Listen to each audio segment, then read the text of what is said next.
The Edmonton Oilers, one win away from a return trip to the Stanley Cup final. Another win last night. They beat Dallas 4-1 in a game which the Stars actually played pretty well, but it wasn't enough.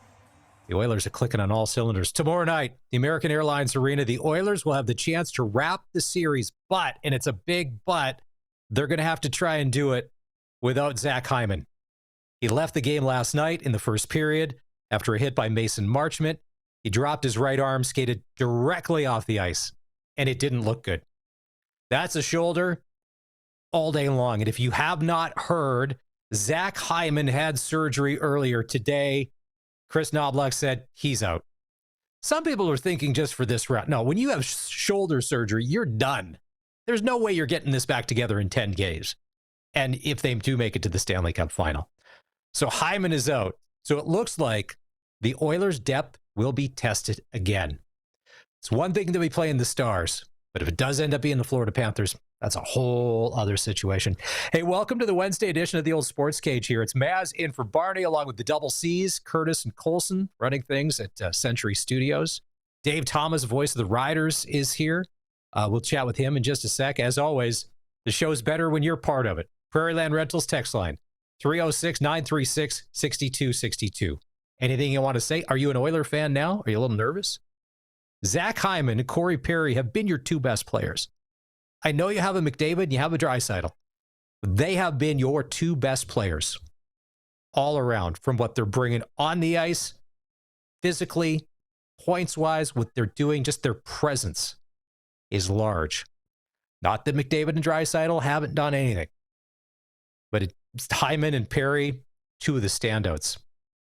We're on the radio, SportsCage, next 3 hours, 620 CKRM, and also on the CKRM app. If you don't have it yet downloaded, we'll do Apple, we'll do Android. Sign up for the notifications. Breaking sports news, boom, right there on your phone. You can also watch what we're doing on our social channels. On X at SportsCage, give us a follow. And if you're on our YouTube channel at sportscage.com, hit that subscribe button. So every time we start a show, you get notified with what's going on. The Cage is brought to you by Regina Motor Products. The RMP Spring Tire campaign is on now until Saturday. Drop in to receive up to $120 in instant rebates on select brands. Visit RMP today. Nick Alburga is going to join us. Now, Nick is part of Leafs Morning Take, LeafsNation.com. A couple days before the playoffs started, he came on, we chatted, and obviously just with everything that has gone on with the Toronto Maple Leafs. Although the conference finals are happening, they're still stealing headlines.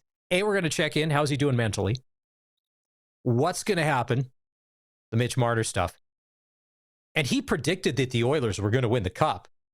Now with this Hyman news breaking, has he changed that? We'll get into that. Eric Francis will drop by just after 4 o'clock. We'll go inside the NHL.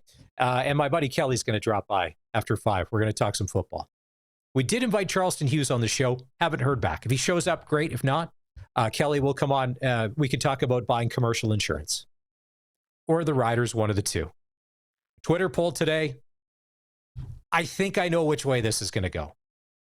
Is there any chance that the Carolina Hurricanes or the Dallas Stars can come back to win their series and make it to the Cup final? Colson, what's it looking like so far? I'm going to think it's a no. It's a no on both. Valiant effort by Carolina the other night, but I think both of them. It's an empty suit situation. They got their one, but I don't think they got enough jam to get 3 more. Hold on, I'm just refreshing the page because my internet's slow. So give me 1 second. I'll get you the update on the poll. We're losing internet too, apparently. And a shot to the engineering, to the technology department at Harvard Media right off the top. Colson Schultz firing bullets at his own brothers. Holy. Oh, no. Smokes. They do great work. Okay, hold on. Do the Carolina Hurricanes or Dallas Stars have a chance of playing for the Stanley Cup this year? No, with 56.4% is the leading vote right now. That's not as bad as I thought. Are there that many optimists out there that somehow Carolina is going to come back? And with Dallas, I mean, if Dallas takes another penalty, the Oilers can't not score on the power play. It's as simple as that. That when Jamie Penn took that penalty last night, I'm like, there you go. It's 1-0. All right, let's bring in Dave Thomas, voice of the Riders. Dave, there was a lot of panic online earlier today because a lot of people are posting, hey, today is the last full day of practice for the Saskatchewan Roughriders. Whoa, hold on, pump the brakes. Tomorrow, because there's a game on Friday, tomorrow's a walkthrough. That's why today is the last full day of practice. So it caught some of the non-super diehards off guard. But what did you see in the final day of essentially training camp 2025? Well, to wrap it up in a bow real nice is the fact that there wasn't a ton of compete periods today as far as, one-on-one, big physicality. Let's see what happens in that breakdown. It was more today focused around team play. So do you know where you need to be on this play call?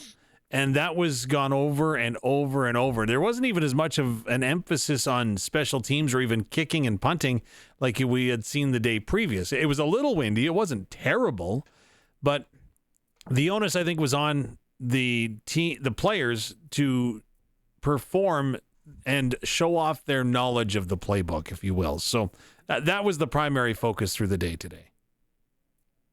One of the things you always hear about the New England Patriots, and you talk about the dynasty they had over all those years, no matter, because there was roster turnover, that they played situational football better than anybody else. Exactly what you're saying, knowing where you need to be in certain times, in certain situations.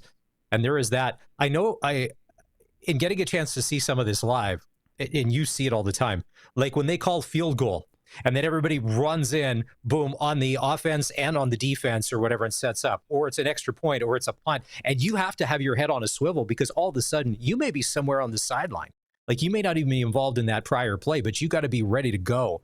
So stuff like that. And those are the kind of those mental mistakes that we've seen Rider teams in the past, not so much last year, but get caught and it's 5 yards, it's 10 yards, and it's 15 yards, putting yourselves back because essentially people weren't paying attention to detail. Well, the other point of it is it actually is much deeper than that. Like the understanding of the playbook and your assignment is not just, okay, I've got to go out on the punt return team. It's also, hey, if so-and-so goes down, I've got to go out and I've also got to be on the kick return team or the kick cover team. And I had a great conversation with Kent Majuri, the special teams coordinator of the Roughriders, about this last season. We talked a little bit about how difficult his job is at times when there are in-game injuries because his special teams units are the ones that are most affected.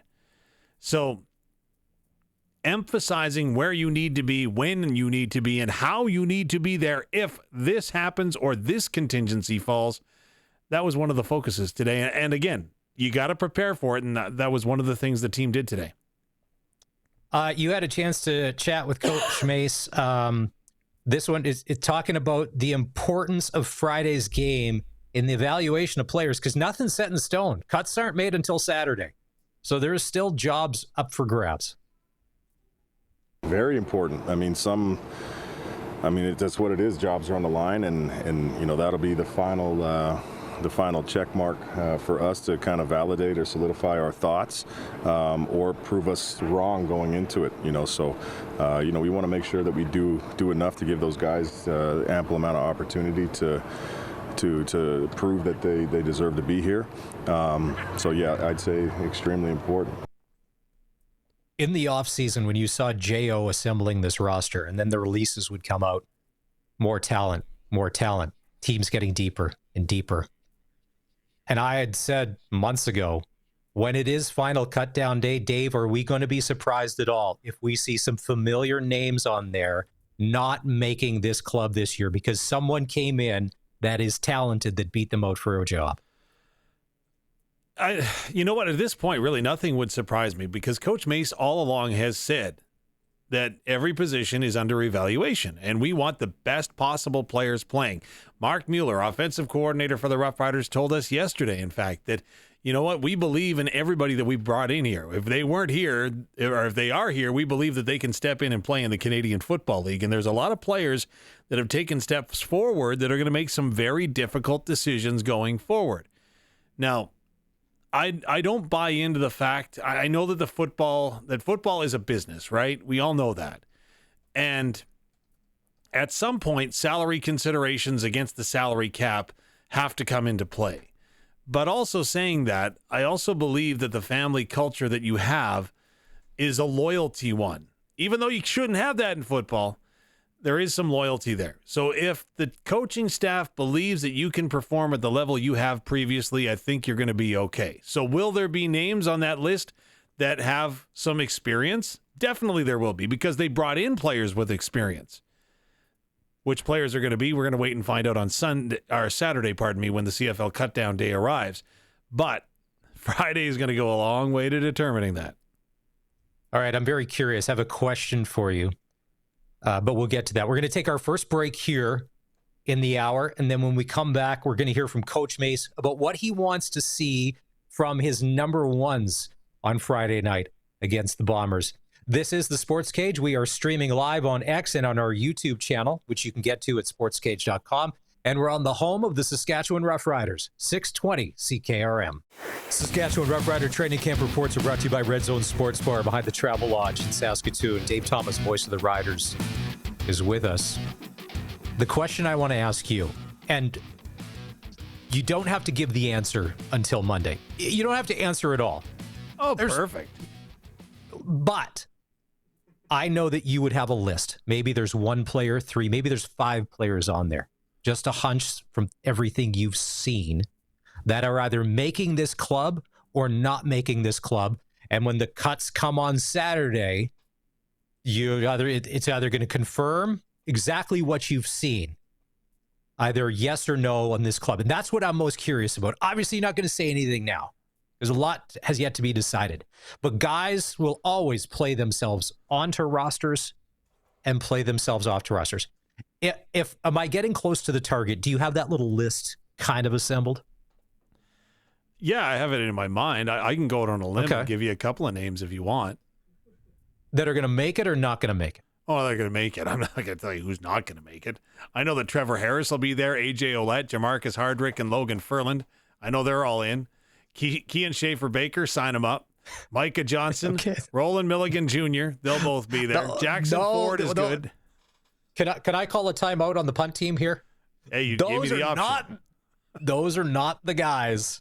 It's all those, I mean, in hour number 2 of the show, we're going to hear from Braden Masiri, who is, I even asked you, who is he?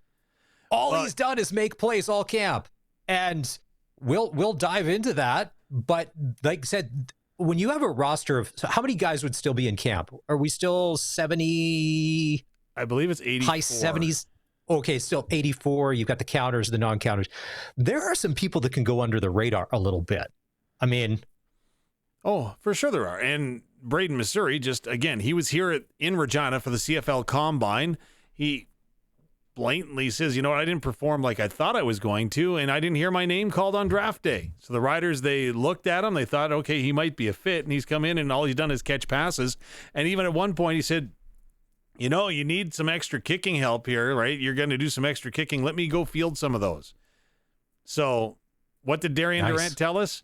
You got to do what you got to do on special teams to make the team. All right. Coach Mace, you asked him, what does he want to see from his number ones on Friday night when the Bombers come to town? Whether it's ones or, whoever the hell's out there, man, it's execution. It's the standard.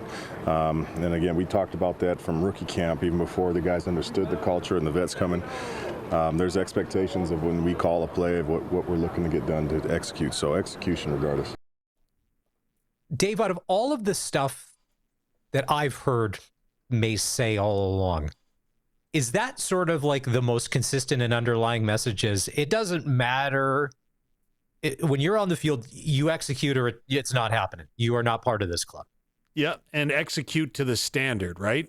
So, right, I'm going to use my hands. If you've got your hand way up and you're saying you got to meet this expectation level and this standard for each and every rep and you're not getting there, you're going to be called out about it. And the other thing that I think is remarkable, well, not remarkable, but interesting.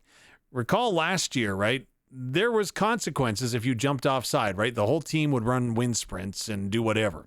This time around, it's a little bit different. So if you jump offside, play stop, rep is over, you have to go and you have to sprint to the other end of the field and back. And you lose your reps. So you lose an opportunity to show what you can do and show off your skill set. So you keep jumping offside, your reps are going to be largely diminished. And boy, has that worked, because at the start of rookie camp, I tell you, there was a lot of D linemen that were gone and missing reps. Hey, we need a linebacker in here to fill in for this DN. But by the time we've got to main camp, and now that we're at this point, there was one that I saw today, two today, one on defense and one on offense. A receiver jumped offside on offense because they misread the snap count. But also, every quarterback that comes in is using a different cadence. So you got to be dialed in and ready to go for that. And that's the execution part that he's talking about. Could you imagine if Nick Dembski was still on the Riders roster? He's been offside for the past decade. We wouldn't see him at practice. He would just be running from one end of the field to the other. He is 4 yards offside on every play for the past 8-9 years. Just again and again and again. We can't talk about that here in Rider Nation because we had Ray Elgard. Ray Elgard wouldn't have been at camp. Come on, let's face it. No, with Ray, I think you were seeing it wrong. You had the wrong angle. Ray, he was always on side. You just had the wrong angle. You were looking at it wrong. Then you got a chance to ask Mace about grassroots football in Saskatchewan and how it contributes to the Riders and everything that we've been growing over this past 100 and some years. We've talked about this before. I think in this province, when it comes to football, whether it's flag, whether it's minor football, it's run so efficiently from the grassroots all the way up until they go to college or junior and ultimately the pros. So it's no shock the amount of players that I think they produce and put out, and their mentality of how they attack the game and how hard they freaking work. To me, you can't have too many Saskatchewan, players on the roster, man. That's kind of the MO of what we want to be, identify as a team. So they have all those intangibles, man, and every single last one of them are true to Saskatchewan. So you love to see it. I know that there's no token spots on this roster. The talent has to be there, but we produce some pretty good football players in this province. Look at the roster. It's incredible. I know. Right? I started breaking it down. Mitchell Picton, Daniel Weeb, Deshaun Mims. That's the receivers from Saskatchewan. Then defensively, you've got Jackson Ford kicking around, right? Then you can give an honorable mention to Tavon Campbell, who played at the U of R, as well as Nelson Lacombe. Give an honorable mention to Nick Weeb, who's from Alberta and played for the U of S Huskies. All, again, did their formative development here in Saskatchewan. Logan Furland on the offensive line from Saskatchewan. So you may get tired of hearing that, but boy, the Saskatchewan Roughriders have supported grassroots football in a lot of different ways, most recently with that $1.3 million contribution. But boy, is it paying off. And it's kind of similar to some hockey stories you hear, right? Daniel Weeb, for example, he grew up in Rosetown. They didn't have enough players to have two teams. So what do? Well, you enter in the Saskatoon League. So you're driving, the 110 kilometers one way to get into Saskatoon to play a game. So it's intriguing. They're all too young then to stop by the Red Zone Sports Bar to take in their daily specials of the 69-cent wings, but they could have. You like that one? Dave, that was a hitch screen that just went 25 yards for a touchdown. How you beautifully put that in there. I'm still hoping for delivery. I'm not going to kid you. Okay. High expectations coming out of, because he was injured when he got drafted and eventually made it on the field, talking about Nick Weeb, and then he gets hurt again. It's year two. When you're drafted that high, there are expectations. There's no way around it. How has Nick Weeb looked in this training? Is he better? Is he 100%? And how is he performing? He's 100% is what he told me. The Riders are playing it cautious with him, right? He retweaked the knee last year, and they don't want that to happen. So they've been cautious with him. They've been limiting his reps a little bit, but he's playing on special teams. He's running full steam. He's making plays when he has an opportunity. But that linebacker room, I was going to say mess, but that's the wrong word. Like, the depth at linebacker that this team has in camp right now is absolutely off the chart. Like, there are going to be so many difficult decisions to figure out who's going to play linebacker for this team. Because you got to think, right? Jameer Thurman, although he's a little nicked up right now, right? He missed yesterday's training camp session.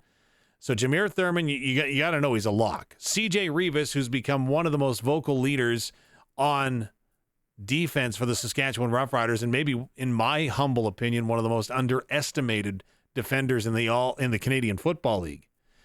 So you know that he's got his spot. And then you've got the other spot at linebacker, and there's so many great options, right?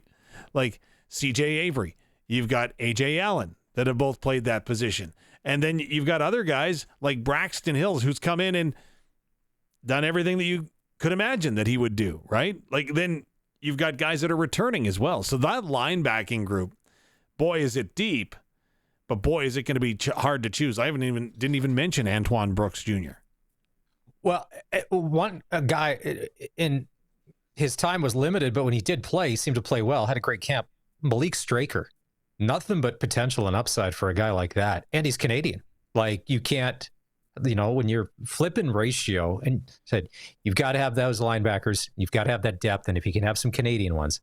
So I think it lines up there. I think probably, and maybe it's not going to be a secret anymore, the Roland Milligan, shadow that he casts, because he's so good and he's so dominant on that Rider defense. Like you said, the Averys and the Revises or whatever maybe don't get the run in the media that they should. We know how good they are because Milligan is just such next level good that we know what we have. I don't necessarily know that all the other offensive coaches know who else is out there besides Milligan. Because you can't just stay away from Milligan. You're staying away from other guys as well now, too. And, and if Milligan can just pick up where he left off last year and everybody else is following that lead. On the Thurman front, are you worried?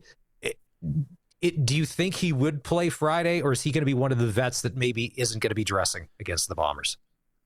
I don't know whether or not he will or won't dress. I can't give you any great insight. I've been trying to read Coach Mace all week long to get an idea of what he might put out on the field on Friday, because he is very obviously meticulous in his preparation, right? He wants this team to be performing, and I was going to say at its peak, but no, he wants to be right where he wants them to be. He wants them to be performing on the same page and ready to go come week one, which all of a sudden is 8 nights from now, right? Like, we are 8 days away from the regular season opening.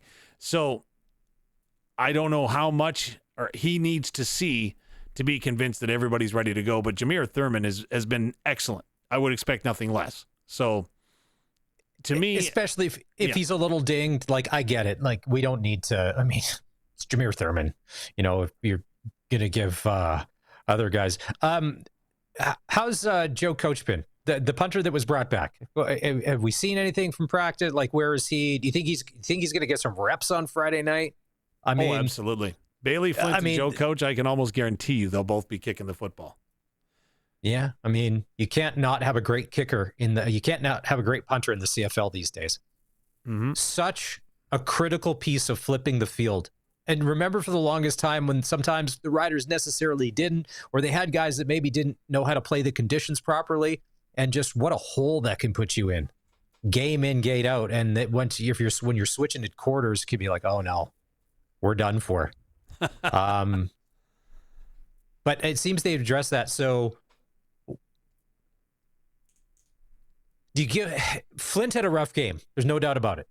But do you give him the start on Friday night, or do you let Coach go at it and maybe take the pressure off and then put Flint in for the second half, or however they're going to split it up? I don't know how they're going to split it up. If I was to guess, my best educated guess would be that Bailey Flint will punt at least the first half, maybe even the third quarter, depending how it goes. Because the rough game that he had, the better adjective is inconsistent, right? He'd fire a great one and a not so great one off the side of his foot. And Coach said, well, sorry, cough there. let everyone know. Basically, what Coach said is that he was nervous, and he could feel his nerves going in.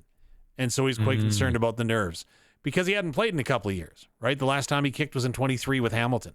So Bailey Flint had some nerves, and he had a lot on his mind, right? Not only going out and punting the football, he also had to be keeping mindful of making sure he was ready to hold a kick for Brett Lothar.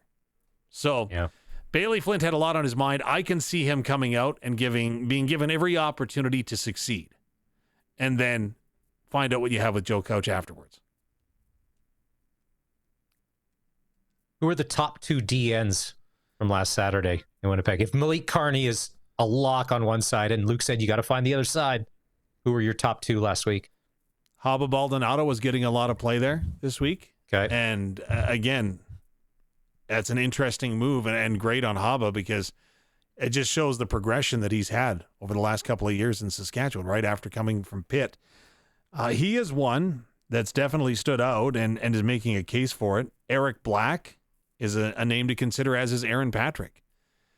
Whether they're all playing the end or not, there's going to be a rotation there, and it's going to be a solid group. And it's interesting because one of the knocks that I kept hearing over and over and over again about the Saskatchewan Roughriders in 2024 was their inability to pressure the quarterback.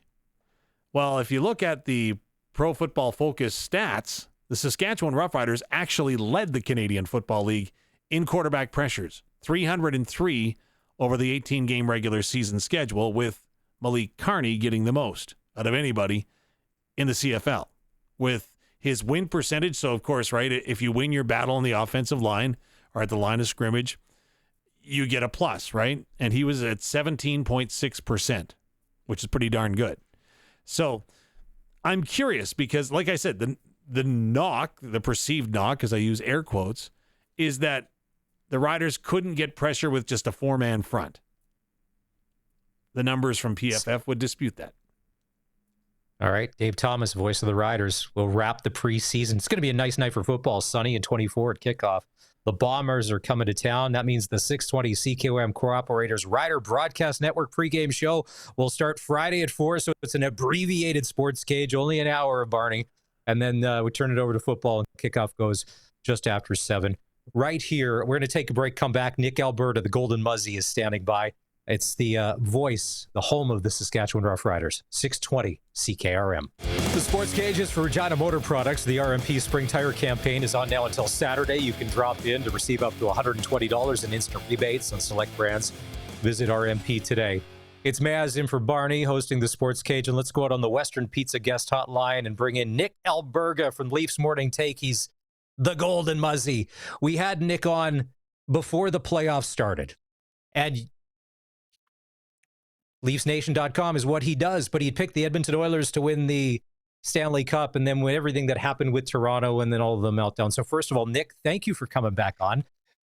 My first question is, how are we doing emotionally? Because it's been an intense 2 weeks to be a Leaf fan. Yeah, crappy. Really, really crappy stuff. Am I surprised? Am I shocked? Probably not, because this is how the season ends every year for the Maple Leafs. It doesn't matter if they're the best team in the NHL. It doesn't matter if they're the 10th best team. They're going to find a way to let you down, and that's exactly what transpired. So we'll see what Brad Treliving has to say in his end-of-season podium tomorrow. But yeah, just thoroughly disappointed, especially when you look at what the Florida Panthers are doing right now. They're up 3-1 here on Carolina. Word came out a couple days after the season was done that Mitch Marner was offered the largest contract in Toronto Maple Leaf history, but we've never been able to nail down a number. Do you have any idea what that number potentially was? I mean, it's all rumor. Yeah, it's funny you bring that up because I was actually out for dinner last night and was talking to somebody who's pretty close to the situation. I don't know where that rumor came from. From the best of what I know, it never happened. There was never an offer that was formally submitted to Mitch Marner. So, because I think if you get to the realm, yeah, I know I was shocked too, because I was under the belief that there was a point in time this season where the Maple Leafs coined an offer. To the best of my knowledge, again, they have not. And, it's in the realm where I think you would have to think at some point in time you submit an offer, you had submitted an offer, and it was close enough where the player would think about, but there was never any noise around it. So, yeah, that's what I can tell you. It never really happened. I have two crazy theories. And one of them, I didn't even know you and I shared the same opinion on, and I'll get to that in a sec. So with Marner not moving his no trade and just with everything going down, I was thinking, is this payback to the Leafs for how he was treated in the Babcock years and nobody really did anything about it? Potentially. And then the second crazy theory I had at the start of the year, and then you put out a picture on Twitter, I thought, if Connor McDavid helps the Edmonton Oilers win the Stanley Cup, is it mission accomplished in Edmonton? And being that him and his wife are both from Ontario, he's got his cup in Edmonton. Does he come back and join the Leafs and save them and win the cup and then really go down in hockey infamy and Toronto Maple Leaf history as the guy that saved the franchise that won the first one since 67? Am I crazy on this? I don't think you are. I've asked a lot of people. Some people are convinced that he's signing. Some people are convinced that he's not sure what he's going to do. But I think it's a really good point to bring up. Like, you win the Stanley Cup, you're not from Edmonton. With the due respect to Edmonton and Alberta, a great place. But do you want to spend your entire career in Edmonton? Okay, that's not a shot at the city of Edmonton, but there's better areas if you're a superstar player to play hockey. If you win a Stanley Cup, I mean, it's all good. You have to accomplish. Yeah, you're good, and so you're good. That's the only part I would come from. Not to mention, he's the type of player, like, if you're not signing on July 1, then what are you doing? There isn't a negotiation when it comes to Connor McDavid. You put a blank check in front of you and say, how much do you want? Sign, and we'll do it right now. So the longer it goes on in the offseason, to answer your question, the more I think it becomes a bigger story. But if Edmonton wins the cup, I mean, the blowback won't be as harsh, clearly.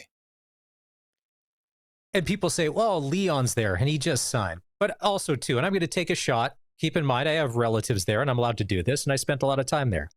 Leon played in Prince Albert. So Edmonton and Prince Albert, he's living in New York City compared to where he played junior hockey. So maybe Leon is completely fine with that. But I think Connor, because his wife is an entrepreneur, she's a designer, she's opening restaurants and bistros and all of this, and there's probably a better scene, I would think, in Toronto or in other places.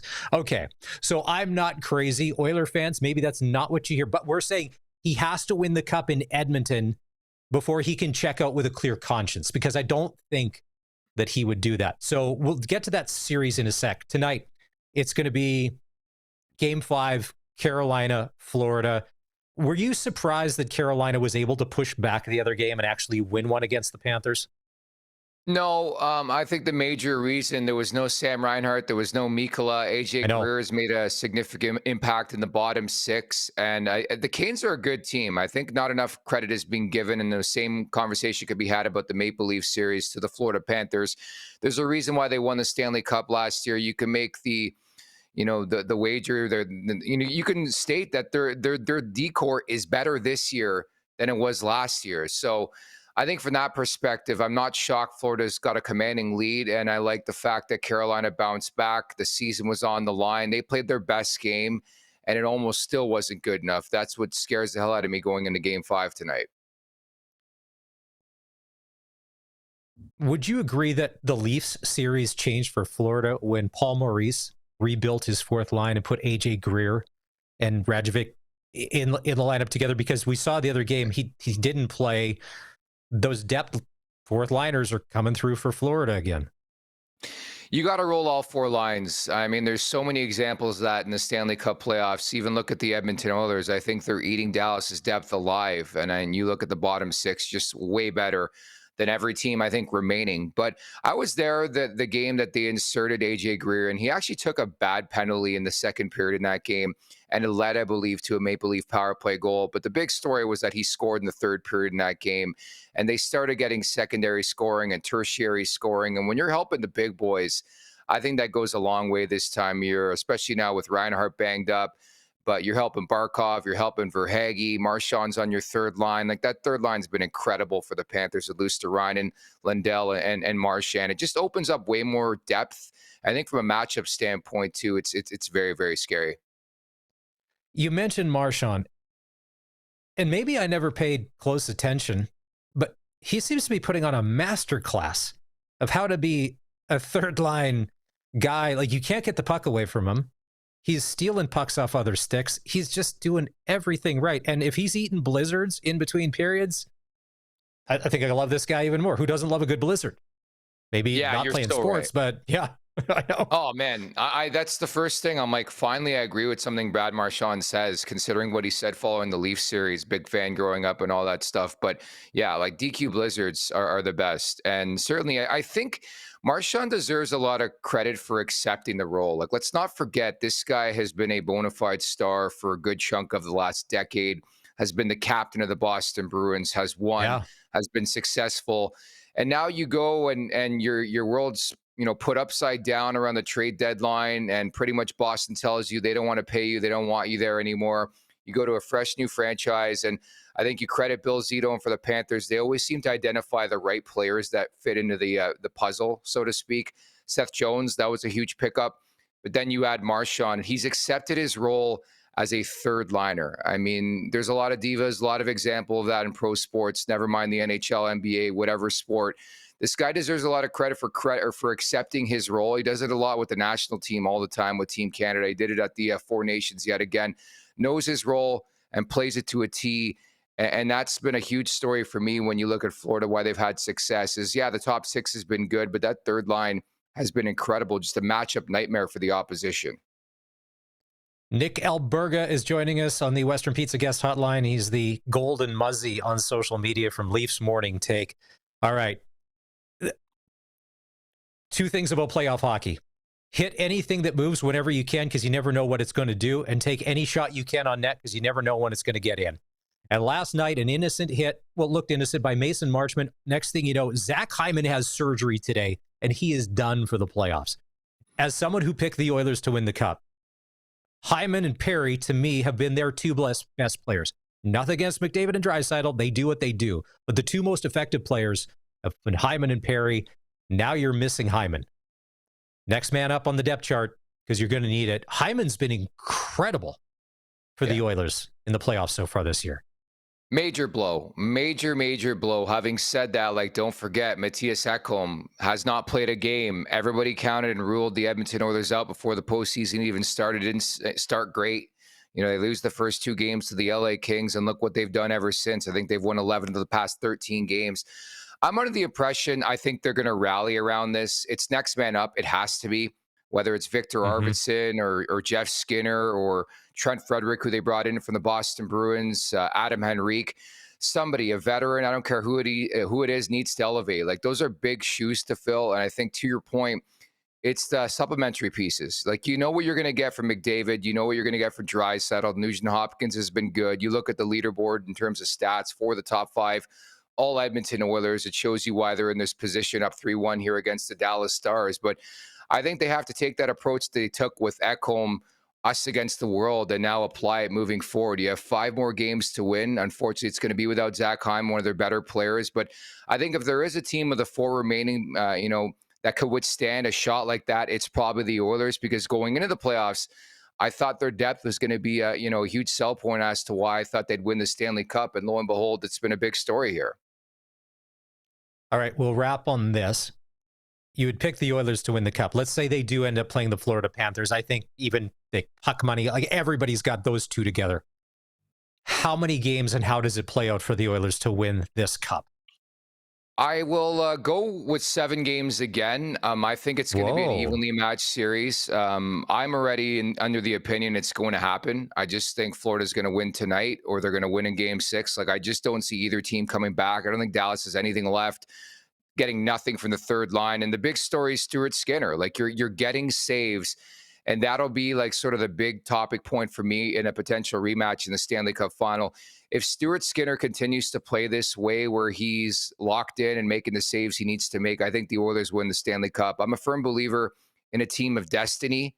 I do think there's a lot of heat right now around the Florida Panthers. They're really, really good. Don't get me wrong. It just feels like it's McDavid's time. I think you look back at my perfect example I like to bring up is like 07, 08, 09, those 2 years when Detroit and Pittsburgh got together. Sidney Crosby's first crack at the Stanley Cup, loses in year 1 to Detroit, bounces back. He learns from that, wins in year 2. And that's exactly what I think happens this year for the Edmonton Oilers. I think they climb that summit and they beat the Florida Panthers. And the start's going to be everything. Don't forget, this year's Stanley Cup final will be slightly different if there is a rematch. The Oilers will have home ice advantage, of course. All right. Nick Alburga, thanks. Gold once again. If you're out buying a Leafs McDavid jersey, maybe grab one for me too. And we'll say you heard it here first. All right, go Panthers, go Oilers. All right, the Sports Cage continues in a minute. The Medicine Hat Tigers have made their way to the Memorial Cup final on Sunday. We'll dive into that in just a sec. This is the Sports Cage on the home of local sports in Saskatchewan, 620 CKRM. It's time for the Sports Ticker, brought to you by Reliance Heath Water Heater Rentals. For all your hot water needs, call on Reliance Heath today. Medicine Hat Tigers have punched their ticket to the Memorial Cup final on Sunday with a 3-1 win last night over the London Knights. They went 3-0 in the round robin. Tonight, Rimouski Oceanic taking on the Moncton Wildcats. Face-off there goes at 5. NHL Eastern Conference Final, Florida Panthers, Carolina Hurricanes. That's Game 5. Face-off there goes, it's Game 4. No, it's Game 5. Face-off there goes at 6. In the Major League Baseball, the Jays taking on the Texas Rangers. First pitch tonight, just after 6 o'clock.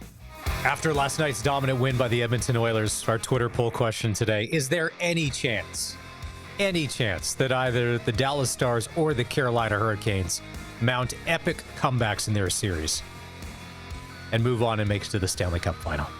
Surprisingly, there are a lot of delusional Hurricane and Stars fans paying attention to our Twitter feed or our X feed.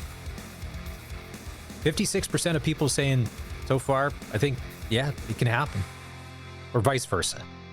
I thought it would have been like 90-10. Tonight, it's game number 5, Florida Panthers, Carolina Hurricanes. Apparently, the magic sauce here for the Panthers is a whole bunch of them went to a Dairy Queen in Caroline Raleigh before either game 1 or 2. Last night, there's a picture snapped. Brad Marchand and the crew back at the Dairy Queen. That was the juju they needed to go up by 2 games to nothing. So it's 3-1. I think it's just a matter of time. Hey, thanks to Nick Alburga from Leafs Morning Take. We just had him on last hour. A couple of things that we discovered. Apparently, the Marner offered the largest contract in Toronto Maple Leaf history, but turned down. Wasn't true. Total fabrication.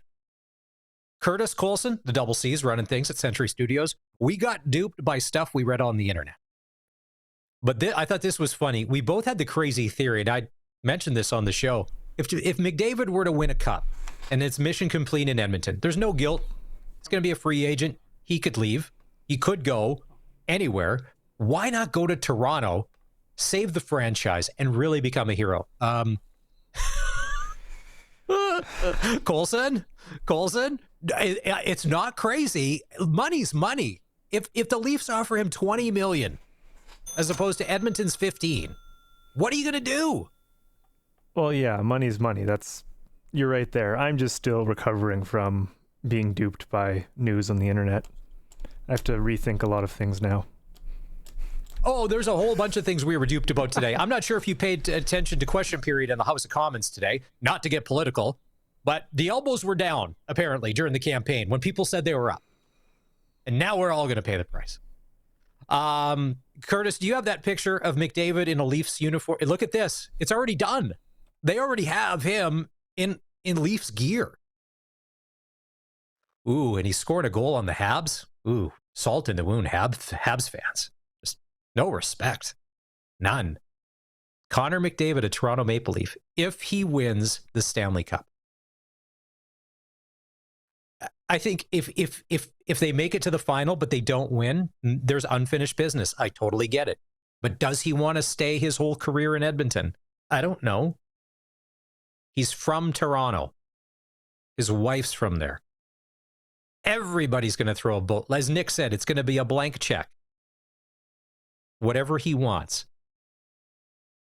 But if they win this year, that curse from 67, you could be the person that breaks that streak. You're already going to be a hockey hero. Probably going to end up in the Hockey Hall of Fame. But if you could go and save the Toronto Maple Leafs as an Ontario kid, let's equate this to Curtis and Colson. Am I crazy here? Let's say you're a Saskatchewan kid And you got a chance to come in and be the hero for the Saskatchewan Roughriders and be that person that puts them over the top, that wins them a bunch of Grey Cups. I think you take that all day long. Do you mean, I don't think there's any... Do you mean Jackson Ford on Labor Day last year? Sure. That's kind of the best example we have. Sure. There was nothing cooler, because even last year at Dinner with Doubles at Casino Regina, when he was asked about, at the end of the game, handing the ball off to Neil Hughes, who apparently his nickname is White Chocolate, to kill the clock, and watching him just bust off run. I don't know how he got that nickname, but I chuckled to White Chocolate. Run after run. It was hard not to get emotional thinking about that. Like Neil Hughes, like a guy like that, to be like, and he's winding it down. And then the cup. And then the McCullough story of how he got into the Grey Cup photo with Dressler and Durant, so he could be etched in history. And how he made all that happen. If we do that again, I swear, if Mike McCullough is gracious enough to come back, we say, Mike, you get 10 minutes to do a stand-up routine. There's a microphone. There is no guidelines, no buffer. Just go. We'll tell you when your 10 minutes are up. And if it's good, keep going. He's hilarious. I've met Mike a few times doing the Rider broadcast, and yeah, every time enjoy talking with him. Funny guy. This McDavid thing. Okay, now I'm not an Oiler fan. I'm a hockey fan, not necessarily. Is it bad juju or karma to start chanting, "We want the cup"? Because remember when Leafs fans were chanting, "We want Florida"? Like, is that bad? Remember, Oiler fans, it was really tough last year in early June. There was a lot of heartache and pain. Are you prepared for that? I think it's a poor decision by anybody, fans, players. Like, you have to be kind of like already the obvious pick in your conference division, whatever you're playing in the playoffs. So to be saying, oh yeah, we want these guys because we know they'll give us a good fight or whatever. Because like, I remember it in the COVID year in the NFL. I can't remember the team at all, but there is the one defensive lineman who comes running off the field after they win their game. He's like, give us the Bucks. We want Tom Brady. And I was like, no, you don't. No, you don't. Baby, keep it. Well, a couple of things from last night's Oiler game. Eric Francis inside the NHL. He's going to be joining us here in just a sec. He's been covering the games in Edmonton. I'm not sure if he's on his way to Dallas, but I think I just saw something from him. He's going to be ready to go here in just a couple of secs. Two things from last night. One, I haven't seen any fights on Edmonton social media from the Moss Pit, which is great. Stop beating each other up. You're cheering for the same team. How can you have four guys all wearing McDavid jerseys just beating the hell out of each other? Stop. The other thing on the more serious front, Zach Hyman. When it happened, Mason Marchment, it looked like a bit of an innocent hit. He skated directly off the ice, right arm dragging. We find out today from Chris Knobloch, he's already had surgery. He's done. So if the Oilers are going on to the Stanley Cup final and going to try and win one, it's without arguably one of their best players in Zach Hyman. And I would say that the other best player that the Oilers have, dude's an ageless wonder, Corey Perry. 40 and effective. Colson, Curtis, I would say Corey Perry, not a passenger, according to Austin Matthews. You two and me on the show could be passengers. No Corey comments. Perry, not so. Do you think they could bring Shaq Hyman to step in for Zach or Shaq Hyman? I love when Shaq starts talking hockey, and I love when Charles Barkley starts talking hockey because there he is right there. It's great. Look at Colby Armstrong. I love Colby.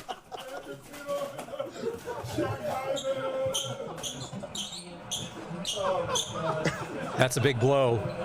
The Oilers' depth is going to be tested once again. It's so funny. Now, Skinner's let in, 2 goals in the past 86 shots or something like that. He's not even an issue. where a couple of weeks ago he was the only issue. All right, let's take a quick break here. We're going to connect with Eric Francis. We're going to go inside the NHL for Southie Mainline Chrysler. Stand by. You haven't missed that. We'll do that in a sec. We have some more rider coverage coming up. Today was the last official day of training camp per se, because tomorrow is a walkthrough getting ready for Friday's game.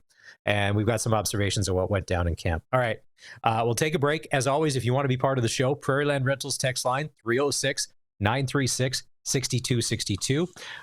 Always love when you jump in. Got questions? Love to know. What are you thinking? How are you feeling with these final two series? They've been kind of blowouts out of the way. It hasn't been great hockey. Prairieland Rentals text line, from skid steers to tents to power tools, anything you need to rent for that spring or summer job is at Prairieland Rentals. Deal with the owner at 600 Albert Street. Time for a quick timeout on the cage. We're streaming on X at SportsCage and on the home of the Saskatchewan Roughriders, 620 CKRM. He's not a fourth liner, not in our books. He's not a depth guy.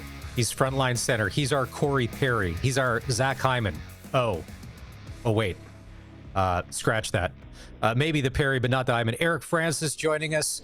Eric, last night, the Dallas Stars, to me, I think, outside of the game they won, played the best game of the series. There was pushback. There was everything. But once again, they just cannot beat the Edmonton Oilers and that deadly power play. You were at the game. What did it feel like watching it, as far as the Stars just seemed to, no matter what they did, the Oilers had an answer? Yeah, I think the word futile comes to mind. It just seems so futile. That first period, Dallas had 39 shot attempts on net. That's the most in the NHL this season. In the postseason in terms of attempts. But 17 of them missed the net. Like, I really feel like Stuart Skinner is in their head. Stuart, they got 16 shots on goal. That's good pressure. We all watched it. They dominated the period. Yet they leave the period down 1-0 because of a power play goal. And it just seems, like I say, so futile for them to just keep pressing, continually be rejected by Stuart Skinner. Who knew that was a thing? And then when they did get great chances, it's like Skinner's so in their head that they're rushing shots and missing the net, and they hit the post on an empty netter, and you would expect it from a team other than Dallas. Dallas finished third in goal scoring this year. They've got depth coming out of the yin-yang, and yet right now nobody is able to solve Stuart Skinner. So, I'm sure, like a lot of people watched that game last night, it certainly feels like that series is over. It felt like that after Game 3. But I guess you got to give the credit to the Stars for pushing as hard as they can. But at the end of the day, they're completely outclassed by the Oilers in this series. The big story coming out of the game, not only did the Oilers win and have a chance with another win to move on to another Stanley Cup final, but what looked to be kind of just an innocent hit along the blue line, Mason Marchment, Zach Hyman. Immediately, Hyman, right arm drops straight to the bench, down the tunnel, and we find out today, shoulder surgery. He's done. Did you see the play? And if you did you know immediately that it wasn't good for Hyman? Yes, and yes. I mean, I thought it was his shoulder, the way he just kind of slumped down. Yep. I think most people thought it was his shoulder, but there wasn't a person who left the rink last night who wasn't worried, thinking this is probably it for Zach Hyman. Like, I know when you get the definitive news today, and he actually has the surgery today on his wrist, there's a finality to it. But last night, it didn't feel right. And when he didn't come back in the game later, you were pretty worried and thinking this is going to be bad. And then now you hear the news. So it's really, like, my heart aches for him because he transformed himself from a 54 goal scorer last year into the biggest hitter of the playoffs this year. He was about to shatter the NHL record for hits in a postseason. And I just give him so much credit. I love any player who's versatile enough to play a physical game as well as a high skill game. Those guys don't grow on trees. I think the world of him, and he really understood that if I hit everything that moves while playing on a line with Connor McDavid, it's going to soften teams up open matchups up for McDavid to continue to be the best player in the world. So that is a huge, huge loss for that team. I'm not worried about it, how it's going to affect them playing against Dallas. Because, like I said, I think that series is pretty much over, even if it does come back to Alberta for a 6th game. But I worry in a matchup that I think is going to be so tight against a physical team like Florida, that's an injury that's really, really going to hurt your team. I'd mentioned earlier in the show, no disrespect to McDavid and Draisaitl. They're as consistent as they can be. But the two best Oilers have been Hyman and 40-year-old Corey Perry. Eric, what is this guy not doing? Like, he's everywhere that they need him to be and at the right time. Man, the stats were coming out last night. He's played more playoff games than something like, I don't know how many franchises, but most franchises over the last 20 years. And again, like Hyman, he's found a way to be like prominent, even though who would have thought when they picked him up mid-season? Like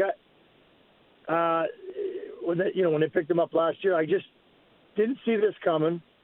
I didn't understand the fit, and I was so wrong on this one, and shame on me, because the guy is a unicorn. He can fit into any. He's like a chameleon is a better word. I think you're missing a name there. I think Ryan Nugent-Hopkins is a guy. I think he's been the best Oiler in the series, and 9 points in 4 games. Every game he's had at least 2 points. I think this is a guy we forget about, and nobody kind of considers him like a first overall bust, but you kind of don't ever think about Ryan Nugent-Hopkins. He's probably about the 6th guy you think of when you think of the Oilers, and yet every power play, every penalty kill, he's the first man over the boards in all these situations. He's that important to this team, so I'm kind of happy for him.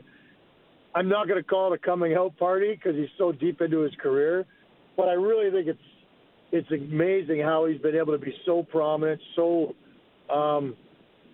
such a definitive star in this series at a time when I'm not sure anyone was thinking that. For the most part, last night again, and you'd mentioned Stuart Skinner maybe is in their head, there wasn't a lot of action in front of Stu. He was able to see everything. The one thing that I thought is when Jason Robertson scored that goal on the power play, there was traffic in front, and Robertson was able to come through, and I was like, well, maybe that's what's going to spark Dallas. And Robinson, they did play good in spurts, but Eric, you just knew when Jamie Benn took that first penalty. Yeah. The Oiler power play is so good. It's almost like you should probably start live betting that they're not going to score, because assume that they are, and if they don't, that's the anomaly in all of this, because they're just too good. Yeah, and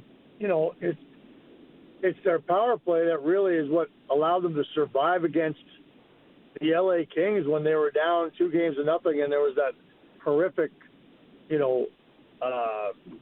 call by the coach to challenge one of the plays.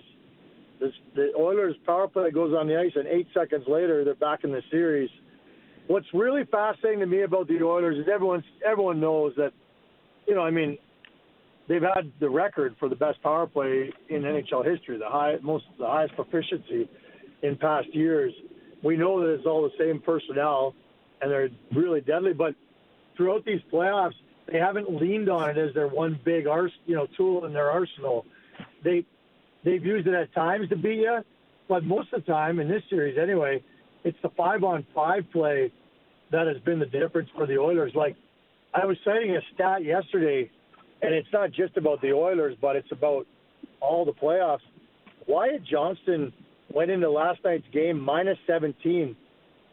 I've wondered, usually the longer you go into a playoff, the better chance you don't have a big minus. That is the NHL record right now, and I bet you, I didn't look after last night's game, but I guarantee he was 2 or 3 minus again last night. He's going to shatter the NHL record for plus-minus in a playoff season. The Dallas Stars cannot score 5-on-5 against the Oilers, and that is the big story, actually, in the series, even though last night the 2 power play goals. You're a covering the series for Sportsnet, and you had a chance to chat with Stars GM Jim Nill the other day. What was your conversation about? Is Jim as frustrated as a lot of Stars fans are that no matter what they're trying, they're just running up against a brick wall? Yeah, a little bit. Like, I guess the one thing I would take away from that was Jim's like, hey, I mean, Jim's been around for so many years, won 4 Stanley Cups with Detroit as a management type. Yeah, and man. I think he's just like, hey, that's the ebbs and flows of the playoffs. There's going to be days where we're frustrated. There's going to be days when they shut us down. There's going to be days when we shoot ourselves in the foot. Like, he kind of shrugs it off. He doesn't love it. And then I saw him again after the game last night, and he really didn't seem to be very happy. Because it has to be frustrating when goal scoring has not been an issue for your franchise for many years. And suddenly in a 3-game spurt, you completely run dry and your season's over. That's got to be tough. But, again, he's seen it all. I didn't sense frustration at all with him. I sense just a guy who understands that even though you can look like you're down and out and it looks like you're out of a series can flip on a dime. So I think he was kind of clinging to that hope, definitely, when I talked to him. Tonight, Florida goes into Carolina. It's Game 5. Canes won the other night. They actually looked pretty good. You know what? Panthers played well. Panthers did what they do, but they were missing most of their fourth line. AJ Greer wasn't playing. Sam Reinhart wasn't playing. Mikko Mikkola wasn't playing, but they're all going to be back tonight for Game 5. Sooner or later, you knew that they were going to get one. They're 1-15 now in Eastern Conference Finals. Is tonight when Rod the Bod and the Hurricanes go 1-16 and Florida finishes this off and moves on to the Cup final again? Yeah, you'd think so. You'd certainly think so, but it made me think about last year. You remember Florida went 3-0 up on the Oilers in the final, and you just thought, okay, it's just a matter of time. They're clearly going to finish them off soon. Oh, well, they lost 1. Oh, well, they lost 2. Oh, well, they lost 3. And then we had a Game 7. But and I'm not suggesting that's going to happen here, but the Panthers are going to want to exhibit that killer instinct and get this thing over in 5 while they're at home. So there is no lingering doubt. They want to get healthy. Look, both the Oilers and Florida look like they're on the verge of ending their series quite early, much earlier than I think a lot of people anticipated. And even though I'm led to believe there's going to be quite a break before the NHL can start, there's actually talk. I was talking to some people with the in and around the league yesterday, and it looks like the final would start on the 7th. And I'm like, you telling me they're not going to bump that up? But there's building issues and such, and I'm not sure if they can bump it up. They're going to bump it up any more than to even the 5th. So we're going to have a significant break, especially if both these teams finish their opponents off early, which, people say is a good thing because guys can get healed. But I also know that every NHL player is a creature of habit. They don't like going 5, 6, 7 days in a row without any action and having to crank it up to 11 right after that. So but it'll be the same for both teams. So, yeah, that's a long-winded way of saying, I would expect Carolina's out tonight. It's funny, on social media over the past couple of days, the Spit and Chicklets guys, Biz was talking about the fact that someone's going to be crazy enough to give Mitch Marner $13 million a season, and he's won nothing, and he disappears in the playoffs, but yet Sam Bennett's only going to get 10. Not that 10 is anything that, and all Sam Bennett does is perform in the playoffs, and he's got a cup. And it's that crazy scale of, that doesn't make any sense in the world. But Eric, that could play out that way. I have said that with Barney. I thought I'd said it with you. That's been my hot take for the last week and a half. Someone's going to pay $3 or $4 million more a year for Marner, and not only is Bennett the player who shows up. Actually, I'd almost argue, over the last 5 or 6, 7, 8, maybe even 10 years, name me a guy who stepped forward and been a bigger playoff performer than Sam Bennett. Even when he was in Calgary, and they didn't make the playoffs that much, but he was always known as playoff Sam Bennett. And, it is amazing to me because Biz must have stolen my take. He often listens to this.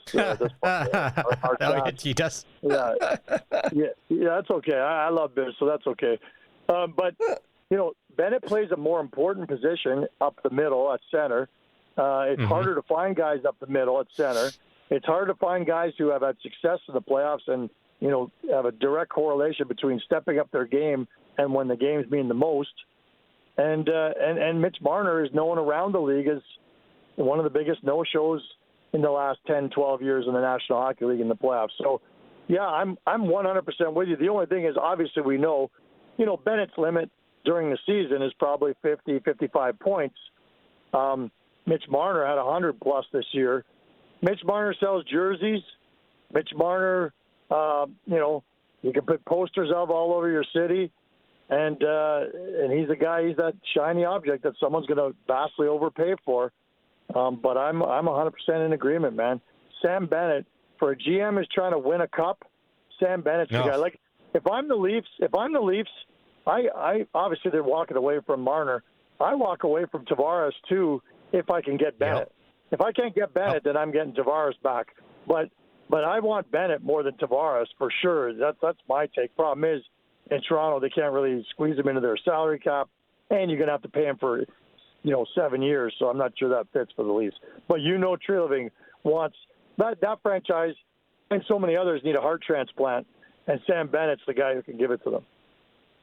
Remember, Eric, when the Jonathan Huberdeau trade went down and the Matthew Tkachuk and all that, and everybody was flaming Bill Zito. This guy is an idiot. He's the dumbest guy in hockey. He's the worst GM in the league. What is this guy doing?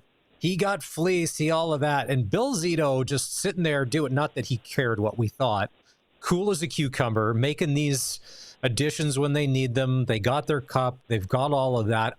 I'm intrigued in the offseason because I don't necessarily know that Bill Zito is just going to let Sam Bennett go without saying, hey, hold on a sec. We got a plan here too. And how they can make all of that fit.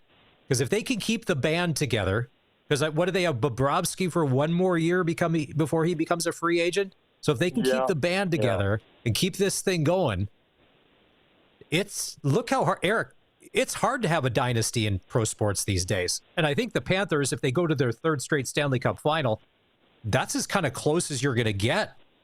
So run it back as much as you can.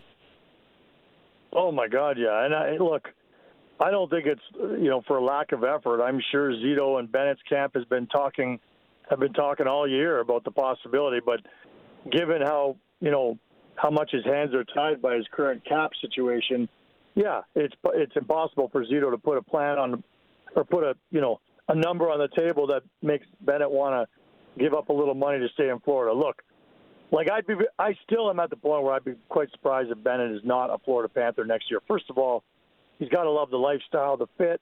No state tax. Like, there are a million reasons why I still think he's going to stay in Florida, but there may be many more millions of reasons why he may just have to go somewhere else. But I'd be willing to bet you that if it's not Florida and Zito just can't clear the deck to keep him, I'd be willing to bet you it's a market like Dallas. I'm not saying it's Dallas, but a warm weather city. Bennett spent many winters in Calgary, and then he spent several winters in Florida. And I think once you experience a winter in Florida, I have a real hard time believing that, all things being equal, you're not going to choose the warm weather city over a cold weather one. Because you've been down there, correct? You've seen their setup, like where they drive their golf carts from their houses to the practice rink and all of that. Like you've experienced that, have you not?